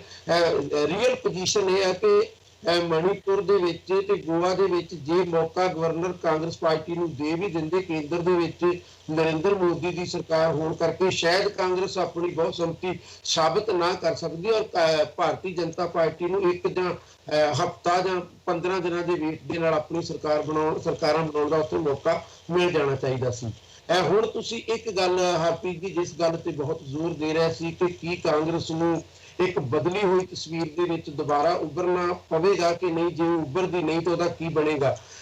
ਇੱਕ ਗੱਲ ਬਹੁਤ ਕਲੀਅਰ ਹੈ ਕਿ ਪੰਜਾਬ ਦੇ ਵਿੱਚ ਜਿਸ ਤਰੀਕੇ ਦੇ ਨਾਲ ਲੋਕਾਂ ਦਾ ਸਮਰਥਨ ਮਿਲਿਆ ਔਰ ਪੰਜਾਬ ਦੇ ਵਿੱਚ ਜਿਸ ਤਰੀਕੇ ਦੇ ਨਾਲ ਆਮ ਆਦਮੀ ਪਾਰਟੀ ਦੇ ਨੇ ਇੱਕ ਅਲੱਗ ਤਰ੍ਹਾਂ ਦਾ ਤਰੀਕਾ ਤਿਆਰ ਕਰ ਦਿੱਤਾ ਸੀ, ਉਹਦੇ ਵਿੱਚ ਕਾਂਗਰਸ ਪਾਰਟੀ ਨੂੰ ਬਦਲੀ ਹੋਈ ਪਾਰਟੀ ਵਜੋਂ ਪੇਸ਼ ਹੋਣਾ ਲਗਭਗ ਪੈ ਰਿਹਾ। ਮੈਂ ਕਹਿ ਸਕਦਾ, ਸ਼ਾਇਦ ਇਹ ਵੀ ਕਹਿ ਸਕਦਾ ਕਿ ਇਹ ਕੋਈ ਉਹਦੀ ਚੁਆਇਸ ਨਹੀਂ ਹੈ, ਉਹਦੀ ਪੰਜਾਬ ਦੇ ਖਾਸ ਹਾਲਾਤ ਦੇ ਵਿੱਚ ਉਹਦੀ ਇੱਕ ਚੋਣ ਹੈ ਜਿਹਦੇ ਵਿੱਚ ਉਹਨੂੰ ਇਸ ਤਰ੍ਹਾਂ ਦਾ ਬਿਹੇਵ ਕਰਨਾ ਪੈ ਰਿਹਾ। ਸ਼ਾਇਦ ਕੈਪਟਨ ਅਮਰਿੰਦਰ ਸਿੰਘ ਵੀ ਉਸ ਕਰੈਕਟਰ ਦੇ ਉਸ ਕਿਸਮ ਦੀ ਸਿਚੁਏਸ਼ਨ 'ਚ ਜਾਣਾ ਬਹੁਤਾ ਪਸੰਦ ਨਾ ਕਰਨ ਜਿਸ ਕਿਸਮ ਦੀ ਸਿਚੁਏਸ਼ਨ ਦੇ ਵਿੱਚ ਮਨਪ੍ਰੀਤ ਸਿੰਘ ਬਾਦਲ ਜਾਣਾ ਪਸੰਦ ਕਰ ਸਕਦੇ ਨੇ ਜਾਂ ਉਹਨਾਂ ਲਈ ਜਾਣਾ ਬਹੁਤ ਆਸਾਨ ਹੈ। ਪਰ ਇੱਕ ਗੱਲ ਬਹੁਤ ਕਲੀਅਰ ਹੈ ਕਿ ਜੇ ਦੇਸ਼ ਪੱਧਰ ਦੇ ਉੱਤੇ ਕਾਂਗਰਸ ਪਾਰਟੀ ਨੇ ਅੱਜ ਦੀ ਤਰੀਕ ਦੇ ਵਿੱਚ ਜਦੋਂ ਕਾਂਗਰਸ ਮੁਕਤ ਭਾਰਤ ਦੀਆਂ ਗੱਲਾਂ ਕੀਤੀਆਂ ਜਾ ਰਹੀਆਂ, ਜੇ ਕਾਂਗਰਸ ਪਾਰਟੀ ਨੇ ਆਪਣੇ ਆਪ ਨੂੰ ਜਿਉਂਦੇ ਰੱਖਣਾ ਵਾ, ਜੇ ਕਾਂਗਰਸ ਪਾਰਟੀ ਨੇ ਆਪਣੇ ਆਪ ਨੂੰ ਭਵਿੱਖ ਦੀ ਪਾਰਟੀ ਦੇ ਤੌਰ ਦੇ ਉੱਤੇ ਲੋਕਾਂ ਦੇ ਨਾਲ ਜੋੜੀ ਰੱਖਣਾ ਵਾ, ਤਾਂ ਉਹਨੂੰ ਇਹ ਗੱਲ ਤਾਂ ਬਹੁਤ ਹੀ ਤੈਅ ਕਰਨੀ ਪਵੇਗੀ ਕਿ ਉਹ ਪੁਰਾਣੀ ਪਾਰਟੀ ਦੇ ਤੌਰ ਦੇ ਉੱਤੇ ਜੀ ਨਹੀਂ ਸਕਦੀ। ਨਾ ਉਹ ਇੰਦਰਾ ਗਾਂਧੀ ਦੇ ਵੇਲੇ ਦੀ ਕਾਂਗਰਸ ਵਜੋਂ ਜੀ ਸਕਦੀ ਹੈ, ਨਾ ਉਹ ਰਾਜੀਵ ਗਾਂਧੀ ਦੇ ਦੌਰ ਦੀ ਕਾਂਗਰਸ ਵਜੋਂ ਜੀ ਸਕਦੀ ਹੈ। ਉਹਨੂੰ ਸੱਚਮੁੱਚ ਕਿਸੇ ਨਵੇਂ ਨੇਤਾ ਦੀ ਅਗਵਾਈ ਵਾਲੀ ਕਾਂਗਰਸ ਬਣਨਾ ਪਵੇਗਾ। ਪਰ ਕਾਂਗਰਸ ਦਾ ਸਭ ਤੋਂ ਵੱਡਾ ਸੰਕਟ ਇਹੀ ਹੈ ਕਿ ਕਾਂਗਰਸ ਦਾ ਨੇਤਾ ਨਾ ਵਜੋਂ ਬੇਸ਼ੱਕ ਬਦਲ ਜਾਵੇ, ਬੇਸ਼ੱਕ ਉਹ ਗਾਂਧੀ ਪਰਿਵਾਰ ਦਾ ਨੇਤਾ ਵੀ ਨਾ ਹੋਵੇ। ਵਿੱਚ ਦੀ ਅਸੀਂ ਇਹ ਵੀ ਵੇਖਿਆ ਵਾ ਕਿ ਕੁਝ ਨੌਨ ਗਾਂਧੀ ਪਰਿਵਾਰ ਨੇਤਾ ਵੀ ਕਾਂਗਰਸ ਦੀ ਅਗਵਾਈ ਕਰਦੇ ਰਹੇ ਨੇ। ਉਹਨਾਂ ਹਾਲਾਤ ਦੇ ਵਿੱਚ ਵੀ ਕਾਂਗਰਸ ਆਪਣੇ ਕਲਚਰ ਨੂੰ ਦੇਸ਼ ਪੱਧਰ ਦੇ ਉੱਤੇ ਬਹੁਤਾ ਬਦਲ ਨਹੀਂ ਸਕੀ। ਔਰ ਜੇ ਕਾਂਗਰਸ ਨੇ ਸੱਚਮੁੱਚ ਜੀਣਾ ਤਾਂ ਉਹਨੂੰ ਉਹ ਕਰੈਕਟਰ ਆਪਣਾ ਚੇਂਜ ਕਰਨਾ ਪਊਗਾ। ਔਰ ਕਰੈਕਟਰ ਚੇਂਜ ਕਰਨ ਦਾ ਮਤਲਬ ਇਹ ਨਹੀਂ ਹੈ ਕਿ ਤੁਸੀਂ ਲਾਲ ਬੱਤੀ ਕਲਚਰ ਤੋਂ ਮੁਕਤ ਹੋ ਜਾਣਾ। ਕਰੈਕਟਰ ਚੇਂਜ ਕਰਨ ਦਾ ਇੱਕ ਅਰਥ ਇਹ ਵੀ ਹੈ ਕਿ ਜਿਸ ਕਿਸਮ ਦੀ ਲੜਾਈ ਔਰ ਜਿਸ ਕਿਸਮ ਦੇ ਕੰਸਰਨ ਦੇ ਨਾਲ ਕਾਂਗਰਸ ਪਾਰਟੀ ਸੁਤੰਤਰਤਾ ਸੰਗਰਾਮ ਦੇ ਵਿੱਚ ਸ਼ਾਮਲ ਸੀ, ਜਿਸ ਕਿਸਮ ਦੇ ਕੰਸਰਨ ਦੇ ਨਾਲ ਭਾਰਤੀ ਸੰਵਿਧਾਨ ਦਾ ਨਿਰਮਾਣ ਕੀਤਾ ਗਿਆ ਸੀ, ਜੇ ਉਹਨਾਂ ਸੁਪਨਿਆਂ ਨੂੰ ਜੋ ਭਾਰਤੀ ਸੰਵਿਧਾਨ ਵਿੱਚ ਘੱਟੋ ਘੱਟ ਦਰਜ ਕਰ ਦਿੱਤੇ ਗਏ, ਜੇ ਉਹਨਾਂ ਦੇ ਉੱਤੇ ਪਹਿਰੇਦਾਰੀ ਨਹੀਂ ਕਰਦੀ ਤਾਂ ਉਹ ਇੱਕ ਨਵੀਂ ਪਾਰਟੀ ਵਜੋਂ ਜੀ ਨਹੀਂ ਸਕੇਗੀ। ਜਿੱਥੋਂ ਤੱਕ ਭਾਰਤੀ ਜਨਤਾ ਪਾਰਟੀ ਦੇ ਹਿੰਦੂਤਵ ਦਾ ਸੰਬੰਧ ਹੈ, ਉਹਦਾ ਬਹੁਤ ਵੱਡਾ ਕਲੈਸ਼ ਭਾਰਤੀ ਸੰਵਿਧਾਨ ਦੇ ਨਾਲ ਲਾਜ਼ਮੀ ਤੌਰ ਦੇ ਉੱਤੇ ਹੋਏਗਾ, ਕਿਉਂਕਿ ਉਹਨਾਂ ਨੂੰ ਸੈਕੂਲਰਿਜ਼ਮ ਪਸੰਦ ਨਹੀਂ ਹੈ। ਉਹਨਾਂ ਨੂੰ ਦੇਸ਼ ਦੇ ਵਿੱਚ ਵੰਨ ਸਵੰਨਤਾ ਵਾਲਾ ਮਾਹੌਲ ਬਹੁਤਾ ਪਸੰਦ ਨਹੀਂ। ਔਰ ਕਾਂਗਰਸ ਅੱਜ ਦੀ ਤਰੀਕ ਦੇ ਵਿੱਚ ਵੰਨ ਸਵੰਨਤਾ ਵਾਲੇ ਭਾਰਤ ਦੀ ਅਗਵਾਈ ਕਰਨ ਵਾਲੀ ਪਾਰਟੀ ਵਜੋਂ ਬਿਲਕੁਲ ਵੀ ਨਹੀਂ ਪਛਾਣੀ ਜਾ ਸਕਦੀ। ਔਰ ਲੱਗਦਾ ਇਹੀ ਹੈ ਕਿ ਇਹ ਕੰਮ ਕਿਸੇ ਨਾ ਕਿਸੇ ਤਰੀਕੇ ਨਾਲ ਖੇਤਰੀ ਪਾਰਟੀਆਂ ਨੂੰ ਕਰਨਾ ਪੈ ਰਿਹਾ ਹੈ, ਜਿਹੜਾ ਕੰਮ ਨੈਸ਼ਨਲ ਲੈਵਲ ਤੇ ਕਦੇ ਕਾਂਗਰਸ ਕਰਦੀ ਹੁੰਦੀ ਸੀ ਔਰ ਅੱਜ ਦੀ ਤਰੀਕ ਦੇ ਵਿੱਚ ਖੇਤਰੀ ਪਾਰਟੀਆਂ ਦੇ ਨਾਲ ਕੰਮ ਚਲਾਇਆ ਜਾ ਰਿਹਾ। ਔਰ ਭਾਰਤੀ ਜਨਤਾ ਪਾਰਟੀ ਨੇ ਜਿਹੜੀ ਸਭ ਤੋਂ ਵੱਡੀ ਪ੍ਰਾਪਤੀ ਇਸ ਚੋਣ ਦੇ ਵਿੱਚ ਕੀਤੀ ਹੈ ਉਹ ਇਹ ਹੈ ਕਿ ਮੁਸਲਮਾਨ ਭਾਈਚਾਰੇ ਦੀ ਗਿਣਤੀ ਕਿੰਨੀ ਵੀ ਹੋਵੇ, ਉਹਨੂੰ ਅਸਲ ਦੇ ਵਿੱਚ ਲੋਕਤੰਤਰੀ ਪ੍ਰਕਿਰਿਆ ਦੇ ਵਿੱਚ ਪ੍ਰਭਾਵਹੀਣ ਕਿਵੇਂ ਕੀਤਾ ਜਾ ਸਕਦਾ। ਜਿਹੜੀ ਗੱਲ ਹੁਣ ਤੱਕ ਮੰਨੀ ਜਾਂਦੀ ਸੀ ਕਿ ਮੁਸਲਮਾਨ ਫਲਾਂ ਹਲਕੇ ਦੇ ਵਿੱਚ ਨਿਰਣਾਇਕ ਹੋ ਸਕਦੇ ਨੇ, ਫੈਸਲਾ ਹੋ ਸਕਦੇ ਨੇ, ਭਾਰਤੀ ਜਨਤਾ ਪਾਰਟੀ ਨੇ ਉੱਤਰ ਪ੍ਰਦੇਸ਼ ਦੇ ਵਿੱਚ ਸਾਬਤ ਕਰ ਦਿੱਤਾ ਕਿ ਕਿਸੇ ਖਿੱਤੇ ਦੇ ਵਿੱਚ ਉਹਨਾਂ ਦੀ ਗਿਣਤੀ ਵੱਧ ਘੱਟ ਹੋ ਸਕਦੀ ਹੈ, ਪ੍ਰਭਾਵਸ਼ਾਲੀ ਹੋ ਸਕਦੀ ਹੈ, ਪਰ ਲੋਕਤੰਤਰ ਦੇ ਵਿੱਚ ਅਸੀਂ ਉਹਨਾਂ ਨੂੰ ਪ੍ਰਭਾਵਹੀਣ ਕਮਿਊਨਿਟੀ ਦੇ ਤੌਰ ਦੇ ਉੱਤੇ ਐਸਟੈਬਲਿਸ਼ ਕਰ ਸਕਦੇ ਹਾਂ। ਔਰ ਇਹ 2 ਚੋਣਾਂ ਦੇ ਵਿੱਚ ਤਾਂ ਘੱਟੋ ਘੱਟ ਭਾਰਤੀ ਜਨਤਾ ਪਾਰਟੀ ਕਰਨ ਸਫਲ ਹੋਈ ਹੈ, ਪਿਛਲੀ ਲੋਕ ਸਭਾ ਤੇ ਇਸ ਵਾਰ ਦੀ ਵਿਧਾਨ ਸਭਾ ਯੂਪੀ ਦੇ ਵਿੱਚ, ਔਰ ਅੱਗੇ ਇਹ ਕਰਨ ਦੇ ਵਿੱਚ ਉਹ ਵੀ ਸਫਲ ਹੋਵੇਗੀ ਕਿ ਨਹੀਂ ਇਹ ਵੇਖਣਾ ਪਵੇਗਾ। ਔਰ ਉਦੋਂ ਕਾਂਗਰਸ ਪਾਰਟੀ ਪੁਰਾਣੀ ਕਾਂਗਰਸ ਵਰਗੀ ਪੁਰਾਣੀ ਕਿਸਮ ਦੇ ਧਰਮ ਨਿਰਪੱਖ ਨਾਲ ਚਿਪਕੀ ਰਹੇਗੀ ਜਾਂ ਕੁਝ ਬਦਲੀ ਹੋਈ ਭਾਰਤੀ ਜਨਤਾ ਕਾਂਗਰਸ ਆਏਗੀ, ਇਹ ਦੇਖਣਾ ਪਵੇਗਾ। ਔਰ ਬਚੇਗੀ ਕਾਂਗਰਸ ਤਾਂ ਹੀ ਜੋ ਸੱਚਮੁੱਚ ਬਦਲੀ ਹੋਈ ਕਾਂਗਰਸ ਹੋਵੇਗੀ। ਸੈਣ ਮਾਫੀਆ ਬਾਰੇ ਮੈਂ ਅਖੀਰ 'ਚ ਜ਼ਰੂਰ ਗੱਲ ਕਰਨੀ ਚਾਹੂੰਗਾ। ਸੈਣ ਮਾਫੀਆ ਪਿਛਲੇ ਕਾਫੀ ਸਮੇਂ ਤੋਂ ਪੰਜਾਬ ਦੀ ਰਾਜਨੀਤੀ ਦੇ ਪੱਖ ਦੀਆਂ ਖਬਰਾਂ ਦਾ ਮੁੱਦਾ ਹਰ ਦੂਜੇ ਤੀਜੇ ਵੀਕ ਬਣਦਾ ਰਿਹਾ ਵਾ। ਕੈਪਟਨ ਗਵਰਨਮੈਂਟ ਆਉਣ ਤੋਂ ਬਾਅਦ ਕਿਤੇ ਨਾ ਕਿਤੇ ਸੈਣ ਮਾਫੀਆ ਤੇ ਵੀ ਕਾਂਗਰਸ ਗਵਰਨਮੈਂਟ ਨੇ ਕੋਸ਼ਿਸ਼ ਕੀਤੀ ਆ ਕਿ ਸੈਂਡ ਮਾਫੀਆ ਜੋ ਇਲੀਗਲ ਤਰੀਕੇ ਨਾਲ ਸੈਂਡ ਮਾਫੀਆ ਚੱਲਦਾ ਸੀ ਉਹਨਾਂ ਉੱਤੇ ਵੀ ਕੰਟਰੋਲ ਕੀਤਾ ਜਾਵੇ ਅਤੇ ਈਵਨ ਜੋ ਲੀਗਲ ਤਰੀਕੇ ਨਾਲ ਵੀ ਸੈਂਡ ਦਾ ਬਿਜ਼ਨਸ ਕੀਤਾ ਜਾਂਦਾ ਵਾ ਉਤੋਂ ਵੀ ਕੋਈ ਗਲਤ ਕੰਮ ਨਾ ਹੋਵੇ ਉੱਤੇ ਵੀ ਕੰਟਰੋਲ ਕੀਤਾ ਜਾਵੇ। ਗੱਲਬਾਤ ਸ਼ੁਰੂ ਕਰਨ ਤੋਂ ਪਹਿਲਾਂ ਸੈਂਡ ਮਾਫੀਆ ਤੇ ਗੱਲ ਕਰਨ ਤੋਂ ਪਹਿਲਾਂ ਤੁਹਾਨੂੰ ਜੋ ਪੰਜਾਬ ਗਵਰਨਮੈਂਟ ਦੁਆਰਾ ਕੋਸ਼ਿਸ਼ ਕੀਤੀ ਜਾ ਰਹੀ ਹੈ ਉਹਦੇ ਤੇ ਇੱਕ ਵੀਡੀਓ ਛੋਟਾ ਜਿਹਾ ਜ਼ਰੂਰ ਦਿਖਾਉਣਾ ਚਾਹੂੰਗਾ। ਪਿਛਲੇ ਕੁਝ ਚਿਰ ਤੋਂ ਲਗਾਤਾਰ ਜਿਹੜੀਆਂ ਹੈਗੀਆਂ ਰੇਟਸ ਕੀਤੀਆਂ ਜਾ ਰਹੀਆਂ ਹਨ। ਪਿਛਲੇ 4 ਦਿਨ ਵਿੱਚ ਤਕਰੀਬਨ ਡੇਲੀ ਬੇਸਿਸ ਤੇ 17 18 ਟੀਮਾਂ ਜਿਹੜੀਆਂ ਹੈਗੀਆਂ ਜ਼ਿਲ੍ਹਾ ਪੱਧਰ ਤੇ ਬਣਾਈਆਂ ਗਈਆਂ ਹਨ, ਜਿਹੜੀ ਕਿ ਲਗਾਤਾਰ ਰੇਡ ਕਰ ਰਹੀਆਂ ਹਨ। ਜਿਹੜੀਆਂ ਇਲੀਗਲ ਸਾਈਟਾਂ ਹੈਗੀਆਂ ਉਹਨਾਂ ਨੂੰ ਚੈੱਕ ਕਰ ਰਹੀਆਂ ਹਨ ਕਿ ਉੱਥੋਂ ਕੋਈ ਵੀ ਕਿਸੇ ਵੀ ਤਰ੍ਹਾਂ ਦੀ ਨਾਜਾਇਜ਼ ਮਾਈਨਿੰਗ ਜਿਹੜੀ ਹੈਗੀ ਉਹ ਨਾ ਹੋ ਰਹੀ ਹੋਵੇ। ਪਿਛਲੇ 4 ਦਿਨਾਂ ਦੇ ਵਿੱਚ ਅਸੀਂ ਤਕਰੀਬਨ 10 FIR ਜਿਹੜੀਆਂ ਹੈਗੀਆਂ ਹੁਣ ਤੱਕ ਰਜਿਸਟਰ ਕਰ ਚੁੱਕੇ ਹਾਂ। ਤਕਰੀਬਨ 14 ਵਹੀਕਲਸ ਜਿਹੜੇ ਹੈਗੇ ਉਹ ਅਸੀਂ ਇੰਪਾਊਂਡ ਕਰ ਚੁੱਕੇ ਹਾਂ। ਤਾਂ ਇਹ ਇਲੀਗਲ ਮਾਈਨਿੰਗ ਨੂੰ ਰੋਕਣ ਵਾਸਤੇ ਵੱਖ-ਵੱਖ ਮਹਿਕਮੇ ਦੇ ਅਫਸਰਾਂ ਦੀ ਵੀ ਟੀਮ ਜਿਹੜੀ ਹੈਗੀ ਬਣਾਈ ਗਈ ਹੈ। ਲਗਾਤਾਰ ਟੀਮਾਂ ਦੇ ਮੈਂਬਰਸ ਜਿਹੜੇ ਹੈਗੇ ਉਹਨਾਂ ਨੂੰ ਚੇਂਜ ਕੀਤਾ ਜਾ ਰਿਹਾ ਹੈ ਕਿ ਜਿਸ ਤੋਂ ਕਿ ਬੈਟਰ ਰਿਜ਼ਲਟਸ ਜਿਹੜੇ ਹੈਗੇ ਉਹ ਆ ਸਕਣ। 4 ਦਿਨਾਂ 'ਚ ਜਿਹੜੇ ਵੀ ਐਫਰਟਸ ਇਸ ਡਿਸਟ੍ਰਿਕਟ ਦੇ ਵਿੱਚ ਕੀਤੇ ਗਏ ਉਹਦੇ ਬਹੁਤ ਹੀ ਵਧੀਆ ਪ੍ਰਭਾਵ ਜਿਹੜੇ ਹੈਗੇ ਉਹ ਵੇਖਣ ਨੂੰ ਮਿਲ ਰਹੇ ਹਨ। ਮੈਂ ਆਪ ਪਰਸੋਂ ਰਾਤ ਨੂੰ ਕਈ ਸਾਰੀ ਸਾਈਟਾਂ ਜਿਹੜੀਆਂ ਸੀਗੀਆਂ ਵਿਜ਼ਿਟ ਕੀਤੀਆਂ ਸੀਗੀਆਂ। ਤਕਰੀਬਨ 6 ਘੰਟੇ ਅਸੀਂ ਰਾਉਂਡ ਤੇ ਰਹੇ ਸੀਗੇ ਐਂਡ ਲੱਕੀਲੀ ਕੋਈ ਵੀ ਇਲੀਗਲ ਵਹੀਕਲ ਜਿਹੜਾ ਹੈਗਾ ਮਾਈਨਿੰਗ ਵਾਲਾ ਸਾਨੂੰ ਨਹੀਂ ਮਿਲਿਆ। ਤਾਂ ਇਸ ਦੇ ਨਾਲ ਲਗਾਤਾਰ ਜਿਹੜਾ ਹੈਗਾ ਐਫਰਟਸ ਜਿਹੜੇ ਹੈਗੇ ਉਹ ਜਾਰੀ ਰਵਾਂਗੇ ਜਿਸ ਤੋਂ ਕਿ ਅਸੀਂ ਇਹ ਕੋਸ਼ਿਸ਼ ਕਰੀਏ ਕਿ ਇੱਕ ਵੀ ਇਲੀਗਲ ਮਾਈਨਿੰਗ ਦਾ ਕੇਸ ਜਿਹੜਾ ਹੈਗਾ ਉਹ ਸਾਡੇ ਸਾਹਮਣੇ ਨਾ ਆਵੇ। ਸਰ ਸੈਕੰਡਲੀ ਜਿਹੜੀ ਲੀਗਲ ਸਾਈਟਾਂ ਹੈਗੀਆਂ ਇਸ ਦੇ ਨਾਲ ਇਹ ਵੀ ਅਸੀਂ ਕੋਸ਼ਿਸ਼ ਕਰ ਰਹੇ ਹਾਂ ਜਾਂ ਪੂਰੇ ਕੇ ਪੂਰੇ ਐਫਰਟਸ ਕਰ ਰਹੇ ਹਾਂ ਕਿ ਜਿਹੜੀ ਲੀਗਲ ਸਾਈਟਾਂ ਹੈਗੀਆਂ ਉਹਦੇ ਵਿੱਚ ਵੀ ਕਿਸੇ ਵੀ ਤਰੀਕੇ ਦੀ ਰੁਕਾਵਟ ਨਾ ਆਵੇ ਕਿ ਉਹਦਾ ਕੰਮ ਜਿਹੜਾ ਹੈਗਾ ਉਹ ਕਿਸੇ ਤਰੀਕੇ ਨਾਲ ਰੁਕ ਸਕੇ।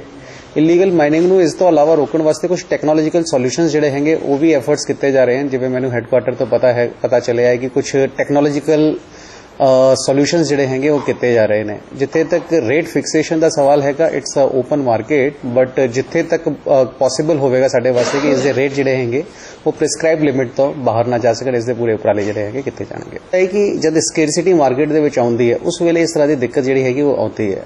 ਅਸੀਂ ਲਗਾਤਾਰ ਆਪਣੇ ਫੀਲਡ ਆਫੀਸਰਸ ਨੂੰ ਵੀ ਹਦਾਇਤ ਦਿੱਤੀ ਹੈਗੀ ਕਿ ਜਿਹੜੀਆਂ ਲੀਗਲ ਸਾਈਟਾਂ ਪੋਸੀਬਲ ਹੈਗੀਆਂ ਉਹ ਲੀਗਲ ਸਾਈਟਾਂ ਤੇ ਵੀ ਆਈਡੈਂਟੀਫਾਈ ਕੀਤੀਆਂ ਜਾਣ ਜਿਸ ਤੋਂ ਕਿ ਉਹਨਾਂ ਨੂੰ ਹੈੱਡਕੁਆਟਰ ਤੇ ਭੇਜ ਕੇ ਉਹਨਾਂ ਦੀ ਵੀ ਪਰਮਿਸ਼ਨ ਜਿਹੜੀਆਂ ਹੈਗੀਆਂ ਉਹ ਲਈਆਂ ਜਾ ਸਕਣ, ਜਿਸ ਤੋਂ ਕਿ ਜਦ ਵੱਧ ਤੋਂ ਵੱਧ ਸਾਈਟਾਂ ਇਸ ਤਰ੍ਹਾਂ ਦੀਆਂ ਖੁੱਲ ਜਾਣਗੀਆਂ ਜਿਹੜੀ ਲੀਗਲ ਸਾਈਟਾਂ ਹੋਣਗੀਆਂ ਤਾਂ ਮਾਲ ਦੀ ਕੋਈ ਵੀ ਸ਼ਾਰਟੇਜ ਨਹੀਂ ਰਹੂਗੀ। ਜਦ ਮਾਲ ਦੀ ਸ਼ਾਰਟੇਜ ਨਹੀਂ ਰਹੂਗੀ ਤਾਂ ਰੇਟ ਵਧਣ ਦਾ ਕੋਈ ਸਵਾਲ ਨਹੀਂ ਉੱਠਦਾ।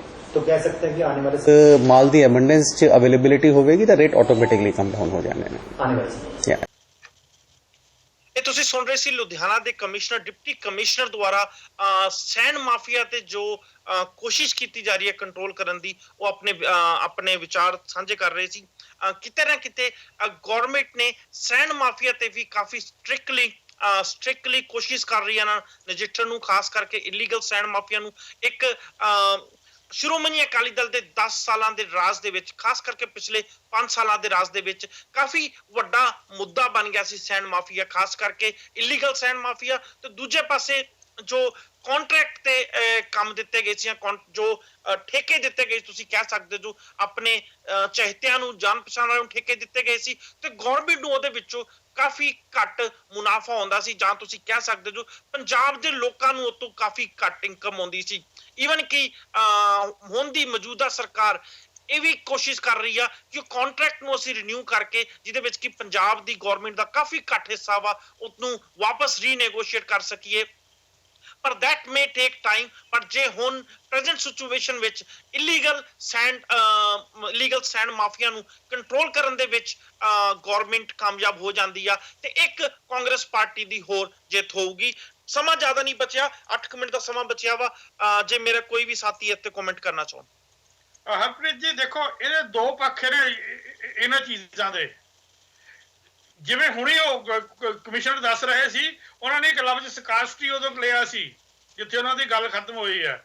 ਇਹ ਉੱਥੇ ਬਿਲਕੁਲ ਸੱਚਾਈ ਹੈ ਕਿ ਬਜਰੀ ਤੇ ਰੇਤੇ ਦੇ ਉੱਥੇ ਰੇਟ 2.5-3 ਗੁਣਾ ਵੱਧ ਚੁੱਕੇ ਨੇ ਅੱਜ। ਜੇ ਕਿਸੇ ਨੇ ਖਰੀਦਣਾ ਹੋਵੇ 6000 ਵਾਲੀ ਟਰਾਲੀ ਜਿਹੜੀ ਹੈਗੀ ਉਹ 16000 ਦੀ ਹੋ ਗਈ ਹੈ। ਤਾਂ ਇਹ ਚੀਜ਼ ਵੀ ਇਹੋ ਜਿਹੀ ਸਿਚੁਏਸ਼ਨ ਹੋ ਜਾਂਦੀ ਹੈ ਜਿੱਥੇ ਇਲੀਗਲ ਮਾਈਨਿੰਗ ਨੂੰ ਜਿਹੜੀ ਹੈਗੀ ਉਹ ਹੋਰ ਉਹਨੂੰ ਇਲੀਗਲ ਟ੍ਰੇਡ ਨੂੰ ਜਨਮ ਦਿੰਦੀ ਹੈ। ਸੋ ਕਿਉਂਕਿ ਮੇਰੇ ਅਨੁਸਾਰ ਇਹ ਜਿਹੜਾ ਟ੍ਰੇਡ ਹੈ ਰੇਤੇ ਬਜਰੀ ਦਾ ਇਲੀਗਲ, ਇਹ ਬਹੁਤ ਪੁਰਾਣਾ ਹੈ। ਇਹ ਦੋਵੇਂ ਪਾਰਟੀਆਂ ਦੇ ਰਾਜ 'ਚ ਹੁੰਦਾ ਰਿਹਾ। ਜੇ ਇਸ ਚੀਜ਼ ਨੂੰ ਕਾਂਗਰਸ ਪਾਰਟੀ ਰੋਕ ਕੇ ਇਹਨੂੰ ਲੀਗਲਾਈਜ਼ ਕਰਕੇ ਲੋਕਾਂ ਨੂੰ ਸਸਤੇ ਭਾਅ ਤੇ ਦਵਾ ਕੇ ਔਰ ਇਹ ਗ੍ਰੇਵਲ ਤੇ ਰੇਤਾ ਔਰ ਨਾਲ ਜੇ ਸਰਕਾਰੀ ਆਮਦਨ ਵਧਾਉਣ 'ਚ ਕਾਮਯਾਬ ਹੁੰਦੀ ਹੈ, ਔਰ ਨਾਲ ਉਹਦੇ ਇੱਕ ਚੀਜ਼ ਬੜੀ ਜ਼ਰੂਰੀ ਹੈ ਕਿ ਐਕਸਕੇਵੇਸ਼ਨ ਕਿੰਨੀ ਕੀਤੀ ਜਾਂਦੀ ਹੈ। ਤੁਸੀਂ ਵਧਾ ਦਿਓ ਜਿਹੜਾ ਹੈਗਾ ਉਹ ਸਰਕਾਰ ਦੀ ਆਮਦਨ ਤੇ ਤੁਹਾਡੀ ਐਕਸਕੇਵੇਸ਼ਨ 2 ਗੁਣੀ ਵਧਾ ਦਿਓ। ਤੁਸੀਂ ਲੋਕਾਂ ਨੂੰ ਹੋਰ ਨੇਚਰਲ ਰਿਸੋਰਸ ਨੂੰ ਇੱਕੋ ਦਮ ਜਿਹੜਾ ਹੈਗਾ ਉਹਨਾਂ ਨੂੰ ਵਰਤ ਲੈਣ ਦੀ ਇਜਾਜ਼ਤ ਦੇ ਦਿਓ। ਉਹ ਨਹੀਂ ਹੈਗਾ। ਇੱਕ ਤਾਂ ਹੋਵੇ ਕਿ ਕਿੰਨਾ ਰੇਤੇ ਬਜਰੀ ਦੀ ਲੋੜ ਹੈ ਤੇ ਉਨੀ ਕੱਢੀ ਜਾਵੇ, ਉਹਦੇ ਤੇ ਕੋਈ ਅੰਕੁਸ਼ ਲਾਉਣ 'ਚ ਕਾਮਯਾਬ ਹੁੰਦੀ ਹੈ।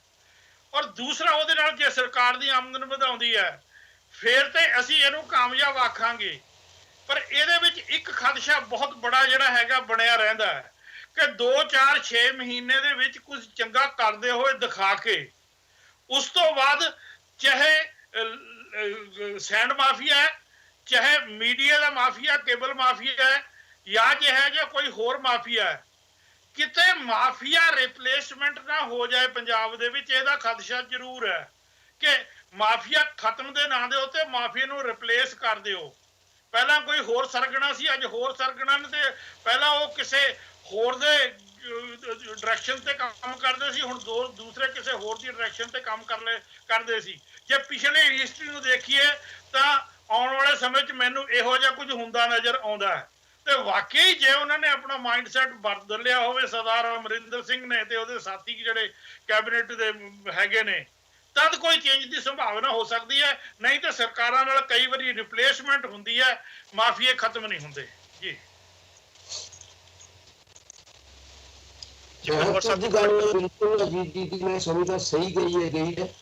ਅਸਲ ਦੇ ਵਿੱਚ ਜੇ ਅਸੀਂ ਪੰਜਾਬ ਦੀ ਰੀਅਲ ਪੋਜੀਸ਼ਨ ਦੇਖੀਏ ਤੇ ਚਿੱਟੇ ਦਾ ਜਿੰਨਾ ਪ੍ਰਚਾਰ ਹੋਇਆ, ਜਿੰਨੀ ਉਹਦੇ ਤੋਂ ਕਮਾਈ ਕੁਝ ਲੋਕਾਂ ਨੇ ਕੀਤੀ ਹੋਏਗੀ, ਉਹਨਾਂ ਦੇ ਜੇ ਨਾ ਕੱਲ੍ਹ ਤੱਕ ਸਾਡੇ ਸਾਹਮਣੇ ਆ ਜਾਣ ਤਾਂ ਸਾਨੂੰ ਸ਼ਾਇਦ ਇੱਕ ਅੰਦਾਜ਼ਾ ਹੋ ਸਕੇ ਕਿ ਉਹਨਾਂ ਨੇ ਕਿੰਨੀ ਕਮਾਈ ਕੀਤੀ ਹੋਏਗੀ। ਪਰ ਜਿਹੜਾ ਜਿੱਥੋਂ ਤੱਕ ਲੈਂਡ ਮਾਫੀਆ, ਸੈਂਡ ਮਾਫੀਆ ਵਰਗੀਆਂ ਚੀਜ਼ਾਂ ਨੇ, ਇਹਨਾਂ ਦੇ ਵਿੱਚ ਤਾਂ ਬਿਨਾਂ ਸ਼ੱਕ ਹੁਕਮਰਾਨ ਪਾਰਟੀ ਔਰ ਦੋਨਾਂ ਪਾਰਟੀਆਂ ਦੇ ਗੱਠਜੋੜ ਦੇ ਨੇਤਾਵਾਂ ਨੇ ਉੱਪਰ ਤੋਂ ਲੈ ਕੇ ਹੇਠਾਂ ਤੱਕ ਰੱਜ ਕੇ ਕਮਾਈ ਕੀਤੀ। ਔਰ ਇਹਦੇ 'ਚ ਕੋਈ ਇਲਜ਼ਾਮ ਲਾਏ ਜਾਣ ਦੀ ਵੀ ਜ਼ਰੂਰਤ ਨਹੀਂ। ਇਹ ਇੱਕ ਫੈਕਟ ਆ ਜਿਹਨੂੰ ਪੰਜਾਬ ਦੇ ਲੋਕ ਬੜੀ ਆਸਾਨੀ ਦੇ ਨਾਲ ਸਮਝਦੇ ਨੇ।